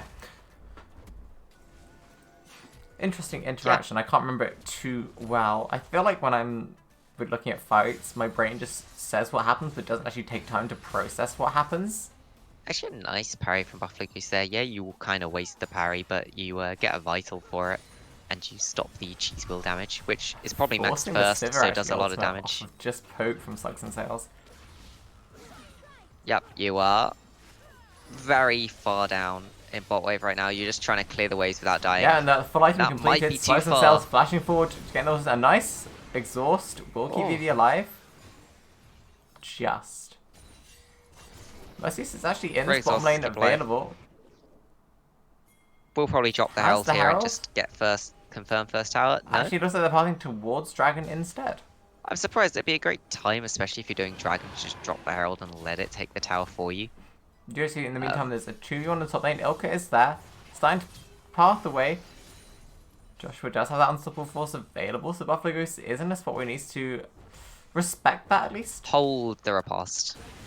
And that'd be Dragon going over. Dragon number 2 going over to Matthew Mediocre.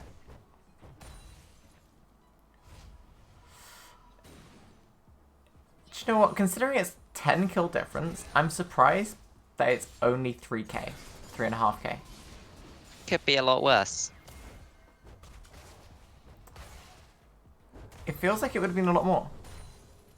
But yeah, Ioriaa is actually in this top side. It's going to be spotted out by Joshua here. Flashes away. And that Nimbus close speed will make it so that Facebreaker is not able to catch him. Meanwhile, in the bottom lane, but Mercius gets that nice Vivi knock a off bit onto out of Vivi. position. And that'll be another kill donated to Slugs themselves. Oh, for And it's now Fosho on his Has own. to get Herald out. is available. They Doesn't don't. know they want it. Ilka's on the top side of this mid lane. Going to be Because looking Mercius for doesn't camps stay around the instead. back of the tower there, for Show is going to be able to easily walk out of that without dying. And that's going to be Herald or- popped and first tower going to Madly Mediocre. A flash to dodge the binding, but no bubble landing onto Fosho. In the meanwhile, Ilka was mid, but nothing Buffalo landed is on interrupting Christensen. the back. That's Herald finished off by Fosho. So he won't be getting the second charge. But Ilka actually stepping slightly into his own jungle, but there's a Mercius on the other side. Forced to Flashes flash out. the wall. Meanwhile, Aerial Driver is actually stepping into this. Christensen is there. Just, I'm not sure why, He's you able to know that dash. all 4 of them are there. He's able to dash away. Had that E up Ultimate already. was used by Fiora top as well, but Joshua just stands under the tower and watches Fiora as she can't proc a single vital on the ultimate. Unfortunate for Buffalo Goose. Also, yeah. Yeah, I think this is the time for Mad Mediocre to reset. There's nothing more they can really get out here. But if Hermes get anything, it's huge shutdown gold. And it's potential for them to come back. We do see Buffalo Goose finishing that top tower, of course, in the meantime as well. Players does decide to go for the Ravenous Hydra first. I don't think I like that, considering that the early Bramble Fist was picked up on Malphite. Finishing that item doesn't give you that much value when realistically all of your healing's going to be reduced anyway. Yeah, but that's the only healing drushing we see on the side, Madly Mediocre, minus that Ignite from Christensen. So no Executions, Callings, no Morellos. So actually, Josh was the only Well, that's source of true, it. but you don't want to be team fighting generally on Fiora. And if you were team fighting, Ravenous Hydra is not the item you would really want for your team fighting. So it's just a bit of a strange pickup. I would have expected to see something else first. Like Cleaver, for example, when a Malphite's going to stack a lot of armor. Pick up the Cleaver first, then build your Ravenous Hydra. Looks like he is building towards Cleaver second, though. We also see a lane swap come out from Madly Mediocre, sending Joshua and the Malphite into the bottom lane, with Slugs and Sails soaking up that top wave. Actually, Buffalo Goose getting a nice freeze there, so we'll need to go and break that, else but they're going to be losing a good chunk of XP up there. This game feels like it's slowed down quite a lot.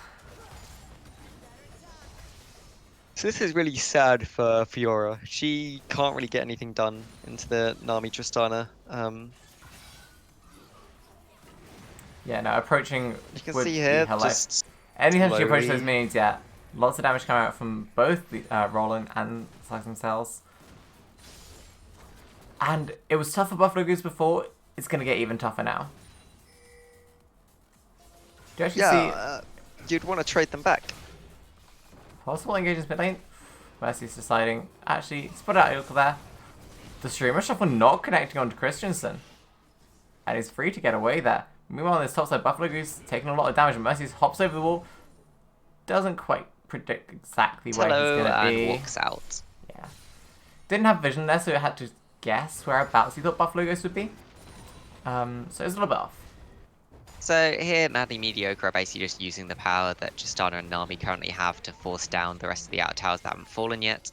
I'd expect to see them move towards the mid lane, try and get that. Of course, that's very hard into a Zir. Yeah, it looks like they're going for or the Sivir. reset up next to position for that that next Infernal Dragon that is spawning in 20 seconds. Actually, Slice themselves just finishes that Infinity Edge, so 2 item spike for Tristana. Hit or miss, really need to watch out for that, because that's going to be an insane amount of damage that Slugs themselves is able to put out right now. And especially considering Fosho has no armor, it's going to be an incredibly easy pick up for Slugs themselves. Vivi Not also even managed to has finish been... Ludens. Actually, never mind the dragon. Baron is started by Madly Mediocre. Hit or miss have no idea. They're actually posturing there's near no the wards. dragon. They even they're know trading there's it. no wards because Buffalo, they can just see him pushing top lane still. Get the Looks dragon. like he'll walk down You and see sniff Buffalo? this out, but It is popping in. Does spot them in the Baron pit. But Baron's already at 800 health. Buffalo Goes for the flashes Miracle forward, Steal. but now stuck in the middle of the pit. Actually gets back they're over the wall. trying to interrupt the backs from the look of it, just slow down the amount of time Madly Mediocre are going to have this Baron for. Nice binding from Vasho does stop that engage from Mercius.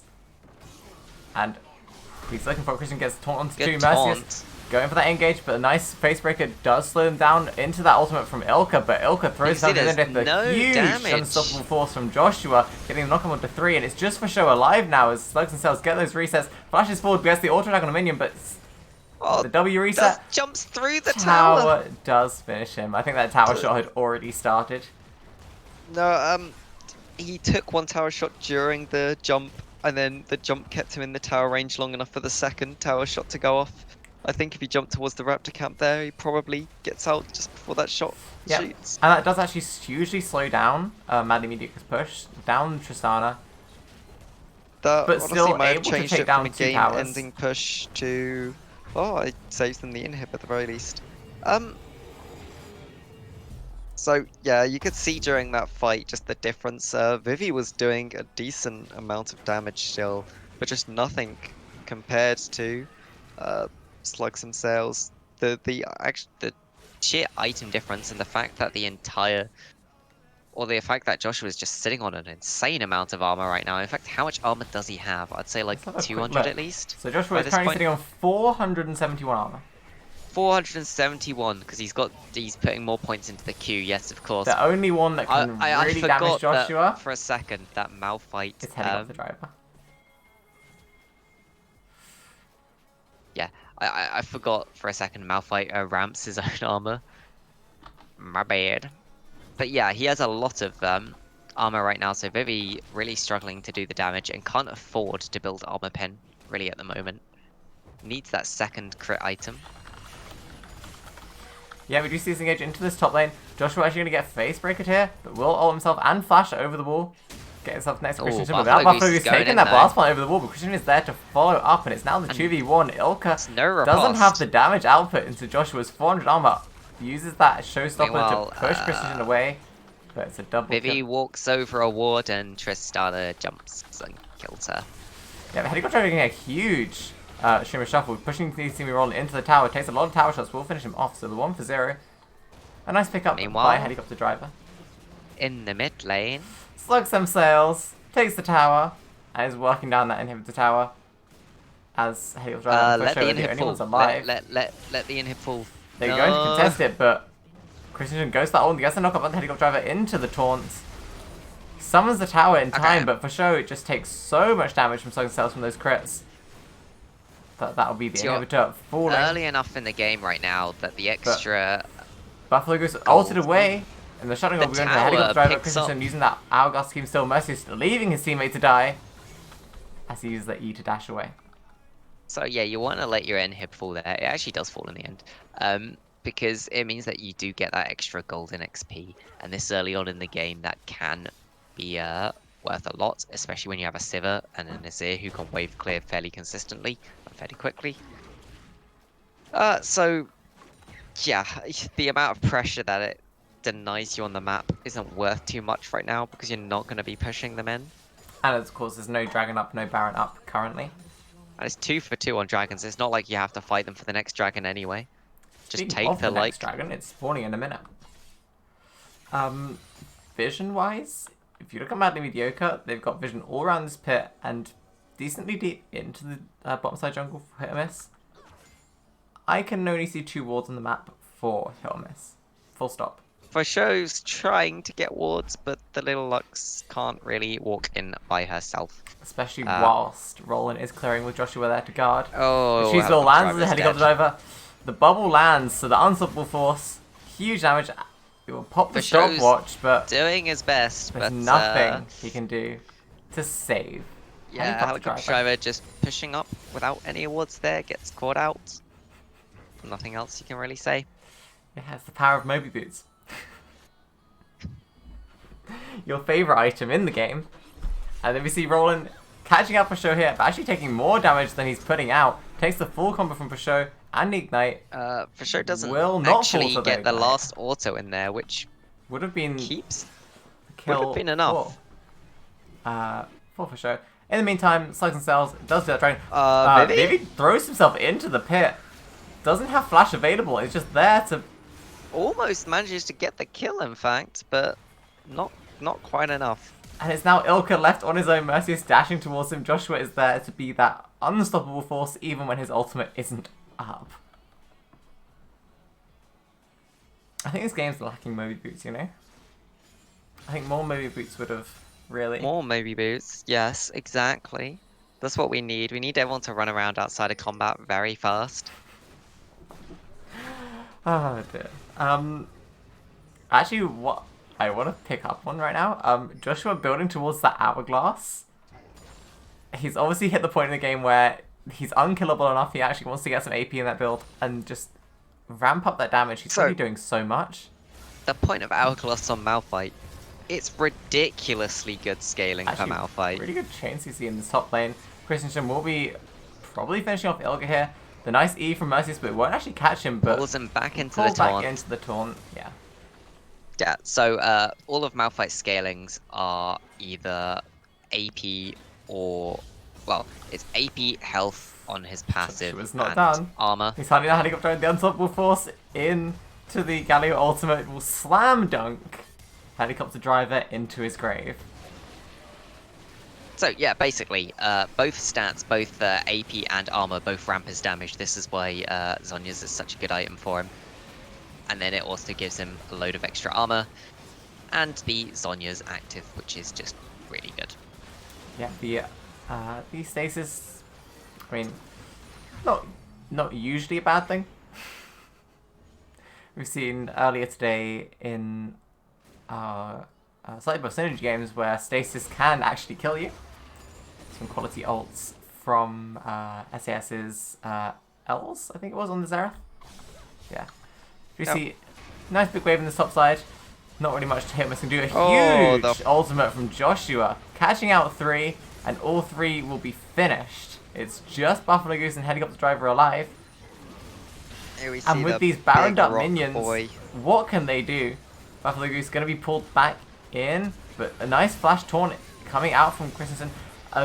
Extremely shuffle does throw Slugs and Sails, but the reset doesn't have the damage. And Buffalo Goose left alive on his own as Nexus Towers are falling. Second Nexus Tower down. Buffalo Goose possibly looking for just a kill here, but a nice taunt from Christensen will keep his team alive as game 1 goes to Madly Mediocre. So, I mean, I'm not going to press continue because I remember what happens. We don't get the post-game screen. No, we don't. I'm just going to go back to our in terms of what main went wrong lobby. there, you just didn't play towards your team comp. Nothing else to say there. Your team comp was very much scaling, and there was a lot of early mistakes which gave over kills, and that ultimately led to them just snowballing and winning the game before you could even come online. Yeah. MVPs. I mean, the unstoppable force. The unstoppable, The unstoppable force. force. I mean, Slugs and Snails did very well in the bot lane. That is but, true. Props. But I think overall, you do have to give it to that Malphite in the top lane. Yeah, there was a time limit on that game in theory, but it's a very long time limit, especially when you get things like Sivers having to build. Actually, ends up building the Mortal Reminder second. Actually, looks like we've got a bit of a interesting comp this game. Ah, you've loaded the second one Yes. already. I shall. I loaded grab the it. second game whilst we were chatting about MVPs here. This will be Madly Mediocre on blue side this time. And it'll be hit or miss on our red side. And that'll be 1 point up to Madly Mediocre. High stream quality, by the way. High production quality. is our High production values. We're given a total of 50 Monopoly bucks. Wait, We I spend have a them really all- nice bug here. Oh, there we go. It's fixed. I had a beautiful bug there where the top lane did not exist. Nice. It was literally just see-through where the top laners would usually be, and there was nothing there. Huh. Okay. Let me know when you're in. Beautiful. It looks like the players are not looking forward to this game, which actually makes me look forward to it even more.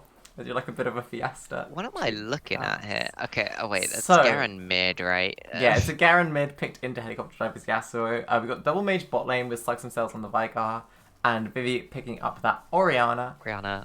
I love Orianna bot lane. Just gonna throw it out there. I'm not surprised. Usually you play it into ADCs, but you know. This game is what this game is. Right, you ready? Let me just. Oh, I should be back at the start there. Okay. right. In 3, 2, 1, go. Right. So, production value, obviously very high right now. Notwithstanding. In terms of the two teams, we have a much later game scaling team comp on the side of at this side time. So they just need to not really fall behind early. On the other side, we want to see them playing towards their hit or miss, trying to hit this time on what their team comp actually wants to do, which is to get ahead early and then really make use of your power spikes, the Maybe actually Yasuo spotting 2 out that items, engage. the Orianna 1.5 to 2 items finished, which really make your champion strong and close out the game around that point.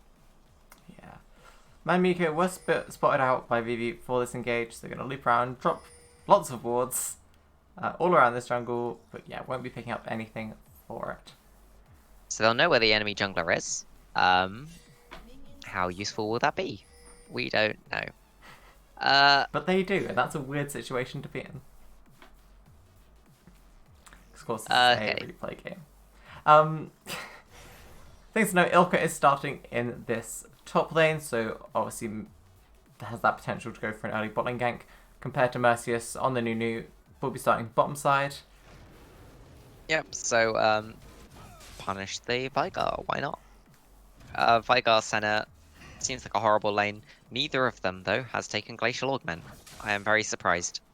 Yeah, so Slugs themselves has opted for the Dark Harvest instead.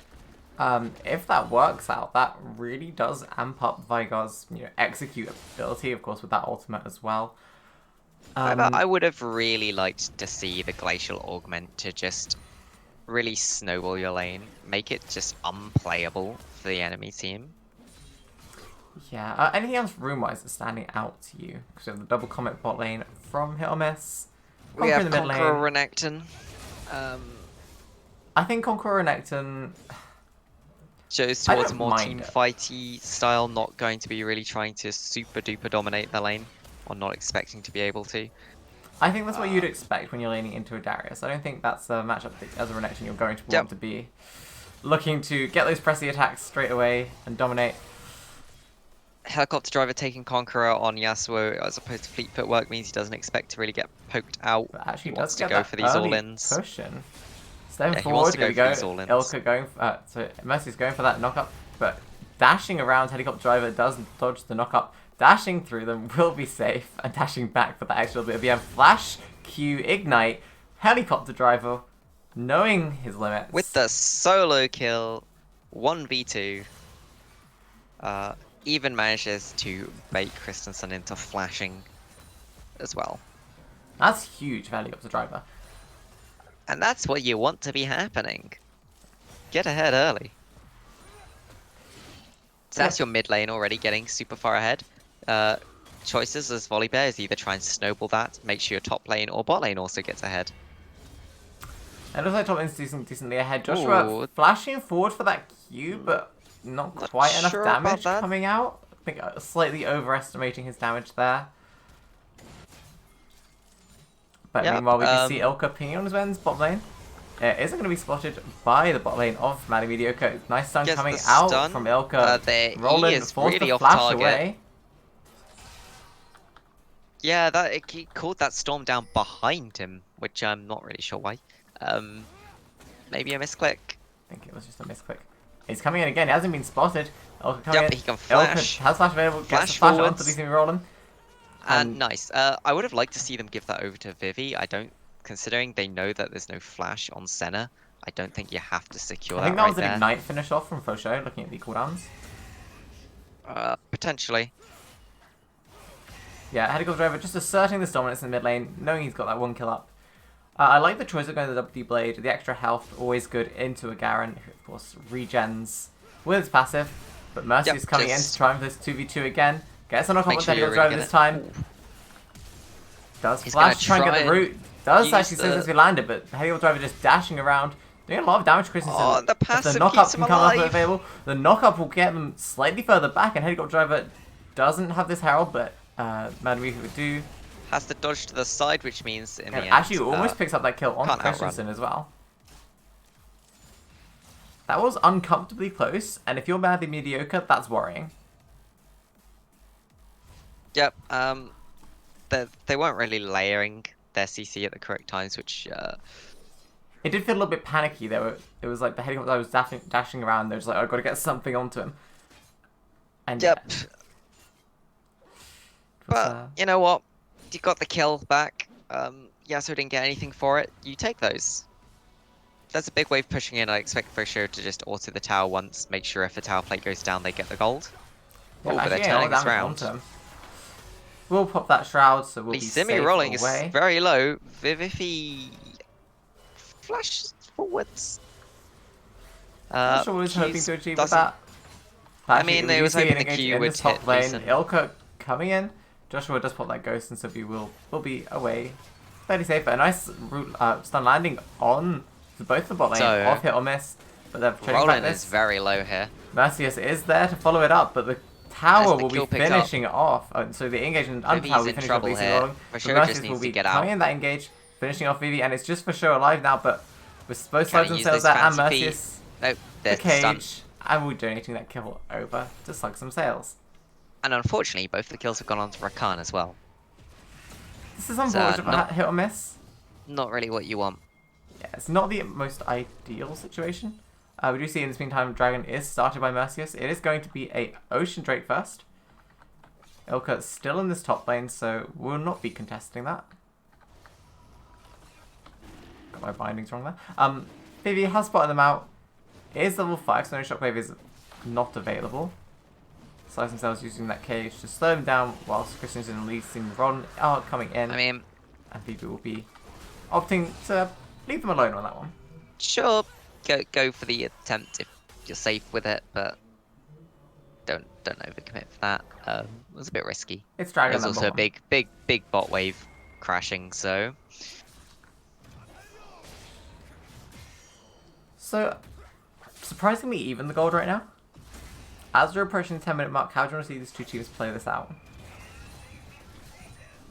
so just try and play towards their win conditions again. I expect to see lots of ganks coming out, trying to get their respective top and mid laners ahead, trying to get their respective bot laners ahead. And here we see another gank into Nothing the from mid lane. Mercius, but Helicopter Driver having that knock-up available does push him straight away. I think they should really focus on this, or Ilka especially should focus on this bot lane. Try and keep the Vigard down, because if Vigard is kept down, that is most of the AP damage of the enemy team. I wouldn't really expect the Nunu to be building AP. If you shockwave, it's going to I know catch we up see the Roland. shockwave. It's Look an at all that 4 damage. center, so decent amount of damage, but there was no So- follow-up, as for sure already used all those cooldowns just before. The game's An sort of... interesting point about Orianna bot lane is what you decide to actually max on it. If you max the Q or the W first. So she's gone for Q first, which does allow you to move the ball all around a lot more, but does significantly hurt your just immediate burst damage that you can output. Personally, I quite like doing the W first, or putting some extra points into it in bot lane. Mercius We has see an going for a engage. gank of this mid lane, really trying to shot Helicopter Driver out on that Yasuo. But gets the ultimate onto Christensen, but it's not enough because he flashes away. And Mercius tries is... to flash out. But yeah, as I was saying, the W damage on the Orianna, having a few extra points fit in the bot lane, is especially nice because you can actually just one-shot people come 6. Doesn't look like it's finished. Ilka 2 levels behind Mercius, looking like he's going to get the root out. Joshua coming up from this top lane, and it's in the But 3v2. Ilka's- Buffalo Goose flashing forward with that Dominus. And Mercius is low. Buffalo Goose will look at being able to finish him off, and Mercius backing away. A nice ultimate from Joshua will put him down, but the heal from Buffalo Goose will Get stop the that bleed. finishing him Yep. off. And to finish my point, You'll get there hopefully one there's no day. more fights. So, yeah, the champions that tend to be played in the bot lane tend to be a lot squishier, and that burst is really big. Yeah, I mean, it does also up the mana cost, and I feel like that does make it a little bit tougher to play in these sustain lanes, but into another mage? Sure. Yeah, it depends the sustain or what you're trying to do. How you trade and all your trade patterns and this sort of thing. You see Herald is finished off by Mercy's in the meantime. Huge Ooh, ultimate coming from Vivi. Cells. Vivi is on about 100 health, using that W to get the extra speed away, but Cells slashing forward Flash with that Q forwards. will finish him off. It feels like... And unfortunately, I think Vivi's stopwatch just came online. Yeah, 10 minutes is the stopwatch timer.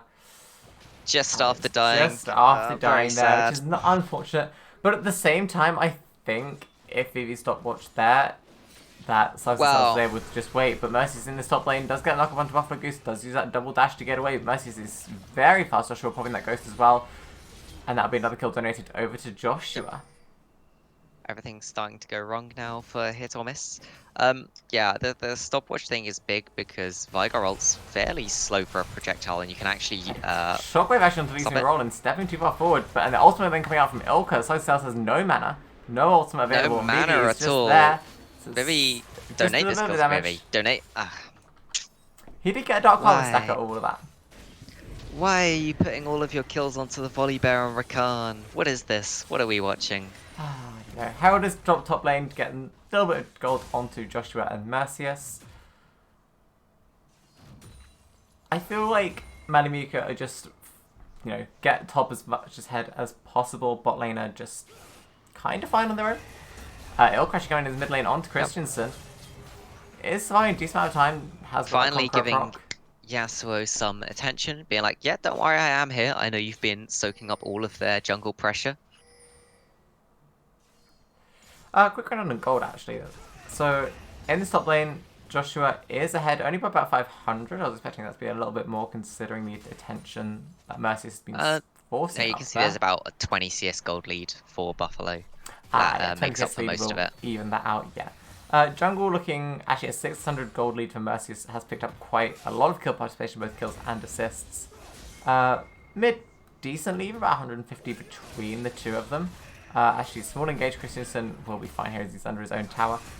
Between the bot lanes, it's almost completely even in both well, our mage decarry and support. Only a few hundred gold And in now- between them.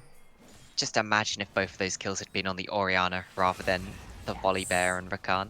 It'd have been a huge difference. Actually, Christensen getting a lot of pressure on Helicopter Driver, does get the ult out, but a nice charm Early from ultimate. Fosho does slow it down, but just so much damage coming out from the bot lane as well of Mad and Mediocre that they cannot contest. And the ultimate coming out forward from Mercius, That's gonna be huge a damage lot going of into Ilka damage. and Vivi once again watching this dragon go down. Well, this time there is Buffalo Goose around, but yeah, they're deciding this is not the fight for them. As Dragon Nope, number they 2 just will be gotta going to get this Mad up. and Mediocre. Yeah, I mean, it looked like it was going well for the Yasuo. You can't escape Yasuo, though. He always comes for you. He always dies. We're going towards that 1-6 power spike. Halfway there in terms of deaths. Can he make it count though? I trust you, Can he, Helicopter can he Driver. indeed. I trust you. So, honestly, it does feel like hit or miss, and their chances with this game are Slowly getting away they're from dwindling them. away. It does feel, yeah.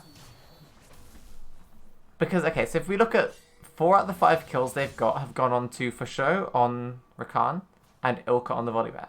So it's a lot of gold put into the places where honestly they You didn't don't need really gold. want Those it.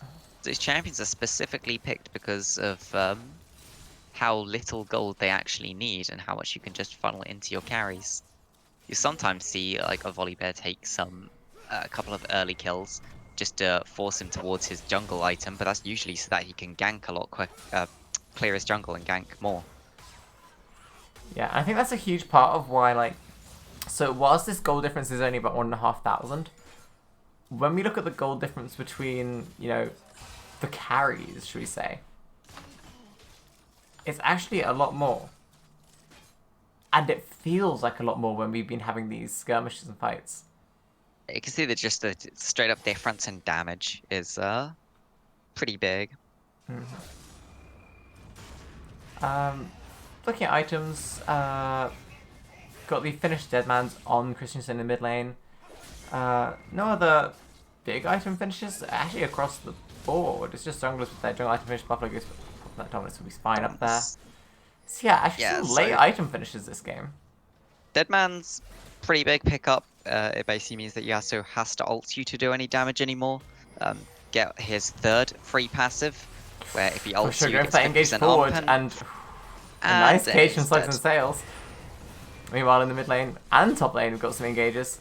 Do you see Helicopter Driver in this 2v1 once again between Mercius He's and in a Christensen? very awkward having spot. not a fun lane, but Ilka Nice is there flash to forward turn to it around, Mercius. getting that summon to Mercius. Ultimate not quite going to connect, and it's now 2v1 from Mercius and Christensen. A nice ult from Roland will help them out here. And the route onto Ilka will be a 2 Ilka for 0. just doesn't have the damage. There we go. The tank volley bear with the 2 kills. Yeah, not enough damage. Finally seeing some other item finishes across the board. We see the Phantom Dancer finished for Helicopter Driver. And, of course, Luden's finished for Vivi.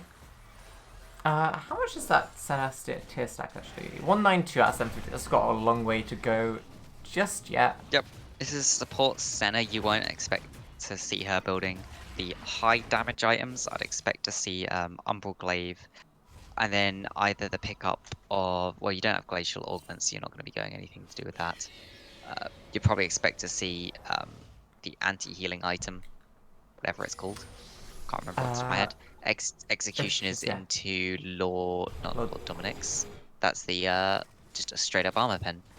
Execution is into the thing it builds into. Yes, Or you'd expect to see maybe a Black Cleaver just to help shred through the armor for the rest of your team. Honestly, I would have really liked to see Glacial Augment in this game. Not just for the bot lane. Yes. Because think about how big a Glacial Augment's going to be for a Garen, for a Darius, for a Nunu. All champions that need to just run at you to, you know, do their thing. How much easier Mortal Reminder, that's it. Glacial make this? Yeah, Mortal Reminder is the one. Thank you, Joshua. Yeah, six games in, brain's still not started. A lot of damage here. A nice Nice shockwave from sidestep. Vivi into the ultimate from Helicopter Driver. Huge damage coming out.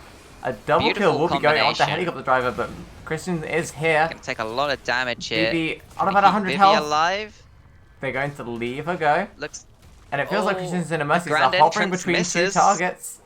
Vivi has to flash to stay alive. And then Mercy's going for the Show's pick just onto looking Show. for A the- flash away. Ultimate coming out, doing a decent bit of damage to Ilka, forcing the flash as well. But the teleport is actually coming out from Buffalo Goose. They want to keep taking this Helicopter Driver fight. is here. They're in the 5v2. This Christensen's is in an definitely awkward something that place. Hale Miss can win. But Christensen just getting so much damage on to Helicopter Driver. It feels such an uncoordinated fight. The ultimate coming out will finish off There's the Helicopter Driver. judgment. And they're in the 2v5 and they're actually 1 for 0 so far. And Grand Entrance misses again. No one can stop them. Yeah, just a lot of missed CC opportunities. Vivi's also on no health and no mana. I don't think they want to be fighting this. And Yeah, honestly, I mean, you this see is Buffalo probably Goose just go for another that Drake. engage, but the rest of Mad Mediocre are here. Oh, a nice no. cage from Slugs and Sails will catch 3. For Show and Ilka both looking very low. 1 Q from Christensen will finish off for Show, and Ilka will get that speed from Vivi to get away. They were in a 2v5, and Hit or Miss couldn't touch them. It Well, was so Hit or Miss uncoordinated. were missing their Oriana simply because she didn't have health and she didn't have mana, and they engaged while she didn't have either of these things. Even they with that, that'd be a purposely- 4v2. They still have They double purposely went the in for numbers. this. Rakan didn't have his ultimate. He Oh, missed actually, his again, grand top entrance. side.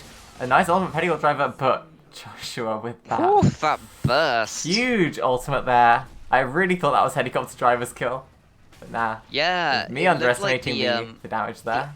the in Conqueror. ultimate damage from the Noxian Guillotine actually took a few seconds extra to come in than the animation. I feel like I don't know if it was the ultimate that was slow to come in or whether that was a like auto reset W there. Because it was a very might have delayed been. bit of damage. But yeah, See, Joshua does Joshua's win. picking up a BF sword actually on the Darius going towards that early GA. It Goodbye, seems. Vivi.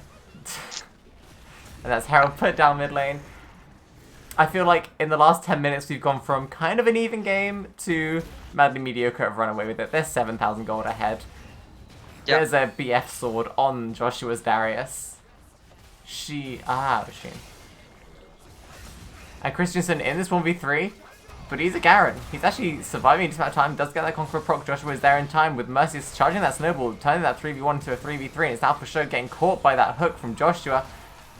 Looking like he's going to finish off, but a nice ultimate from Mercy's does put Ioriaa Now Ilka's and just Helicopter in the Driver cage. to their graves. Yep. It really does seem like hit or miss just don't know when the best times to fight are for their team. They tend to take these very sort of unbalanced engages, where they engage when the entire enemy team is up and two of their team are dead or backed. It feels like they're just fighting for fighting's sake. Because like a lot of these last fights we've seen, what were they fighting for? Well, even when Hit or Miss have engaged it, what were they fighting for? Yeah, it's a very big disconnect between what they should be doing and Like I what said, no they idea. It does are get doing. rooted. Joshua will pull him in. But actually, with Flash away, Ilka now taking a lot of damage from both Joshua and Roland. This is it. It's the classic. The team doesn't know how to play from behind, and so if they Dominus start to is fall popped. behind, Doesn't no. matter. If they start to fall behind, they just look lost. And you find Lost this is a happens good a lot, word to use. The shockwave will not especially connect there. with the lower yellow teams. They do really struggle. Yeah, honestly, I don't think I could have phrased it better than you there with they just look lost. I don't know what they're doing. And Helicopter Drive actually going for an engage on Sun Sails. Does actually get the and he wind wall blocks the of ultimate. the Vigor ultimate. That's the nice bit of shutdown gold Very going well played on to from Helicopter Helicopter Driver. Driver. Christensen is there with Roland. And now where can he go? Nice route from Roland will Silence keep him in into place. route. Actually, forced to flash Ooh, he away. Will does be getting get away out. alive. Nice knock onto Christensen, which just slow him down. BB is there. Shockwave is not available. Well played actually from Fusho and Ilka as the distractions to get their Windy Man out there. Notice at some point he did. Oh, Roland stepping a little bit out for sure, and Buffalo Goose looking to punish that, but heal from the Q, but straight into the charm. But is ignited. They're gonna will be get it finished with off. the ignite. Support for support, 1 for 1. So at some point we did miss Yasuo hit his 1 and 6 power spike, and that is obviously why he didn't die there. Exactly. Has actually finished that first item, is looking towards the Blade of the Rune King second. How much gold is he off that? So he's looking at about 400 gold off that. I think that's an 800 gold upgrade from both components.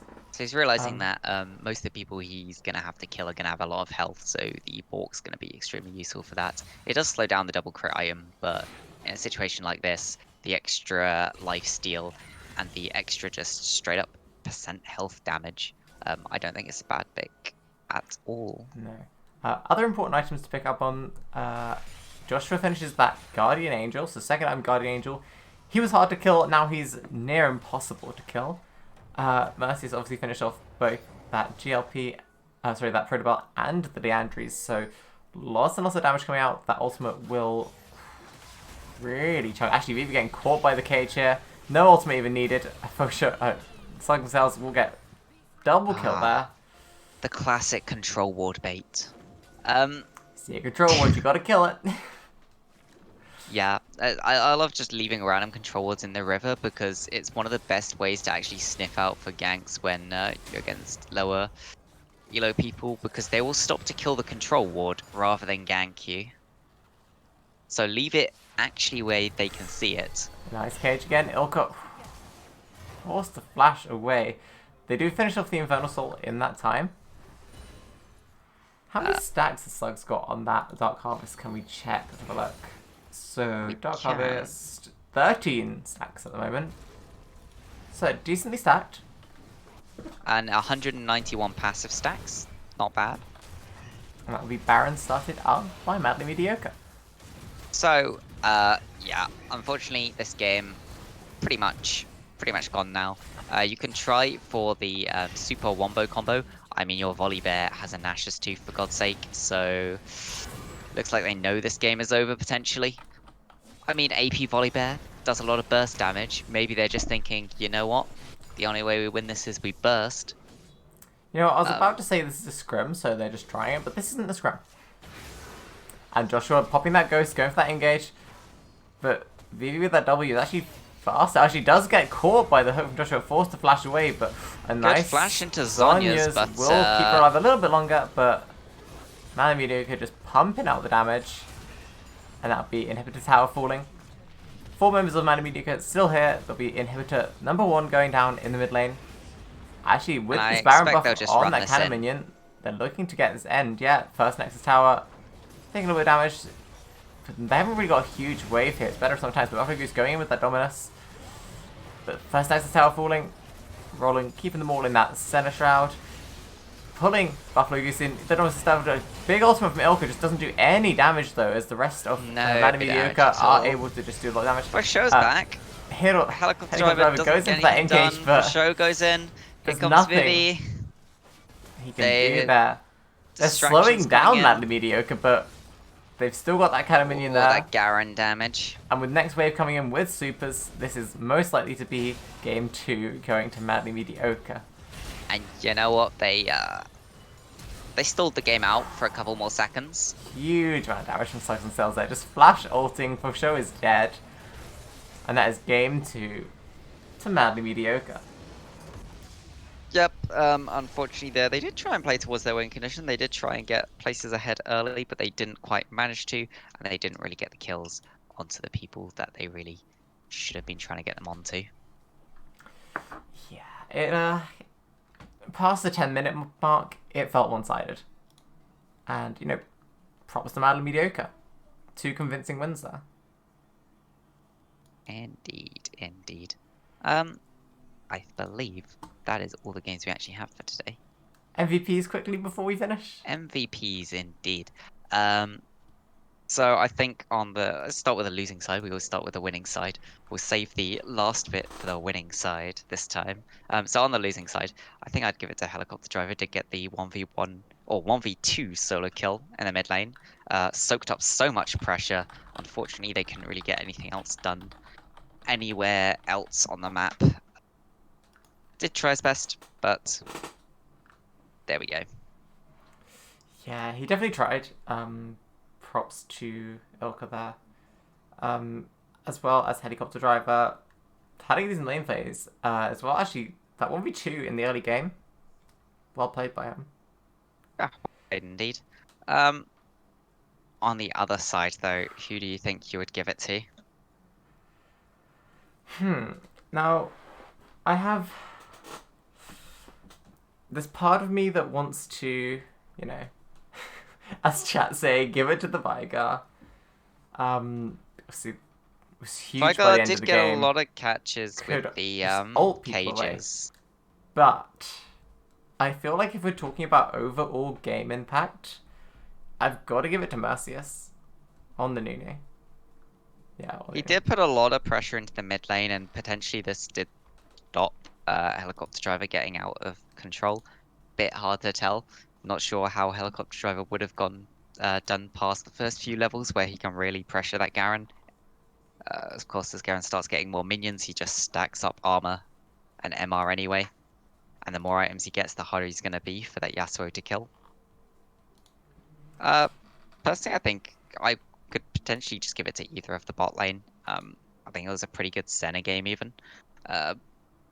Not that I particularly like Senna as a support right now. But, you know what? Played it well enough. Vigar was played well enough. I would have liked to see some Glacial Augment in the bot lane. It would have really got them some extra kills. Yeah. It was honestly solid play from the whole side of Mediocre for both games. And props to them. He didn't like Senna either. Senna either. Yeah, okay. As a pick, I think it's just a much better ADC right now because of the extra gold you get funneled into it. Yeah. Okay. So, 6 games. I don't know about you, but my voice hurts. And I haven't had lunch yet. does a lot of fighting, so my voice does not hurt as badly. Lunch at 10 p.m. Don't at me, okay? I woke up super late, and then we were like, oh, we thought your match, Joshua, was at 4 p.m. So I was like, shit, gotta get ready for that, gotta get ready for that. I was there at 4 p.m. I was like, wait, it's not 4, it's 6. And then just this whole mess of today happened. And then from 6 p.m. until now, we've been casting. So, Exactly. yeah. Oh, that's like 4 hours worth. Nice. 3 hours 46 we've been live, but of course we had that delay at the beginning of the last tournament, the first tournament. Yep. So yeah, I need to get food. Snack if you're around later. I might still be around to play. So, yes. If not, you know, I might just die downstairs. Anyway, Sounds good. I also yes. need food. Like now more exactly. But yeah, thank you for everyone coming. Thank you for all of our teams for playing today. We've had, I think, 7 different teams today, possibly 8. I can't count really, because we had different teams in the tournaments. 3, and then we had 2, and then 5, 2, so yeah, 7. Yeah, 7 different teams quick playing math. today. Thanks for everyone More quick sticking math. by in chat as well. Yeah. Devin streams Hopefully it sometimes. was He was enjoyable. originally going to be streaming this first, the first tournament.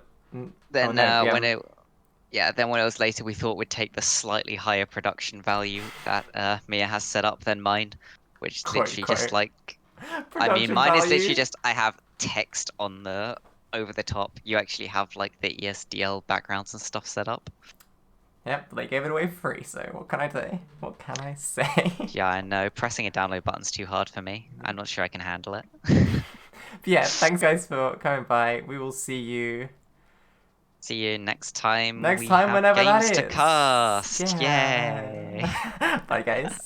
Bye.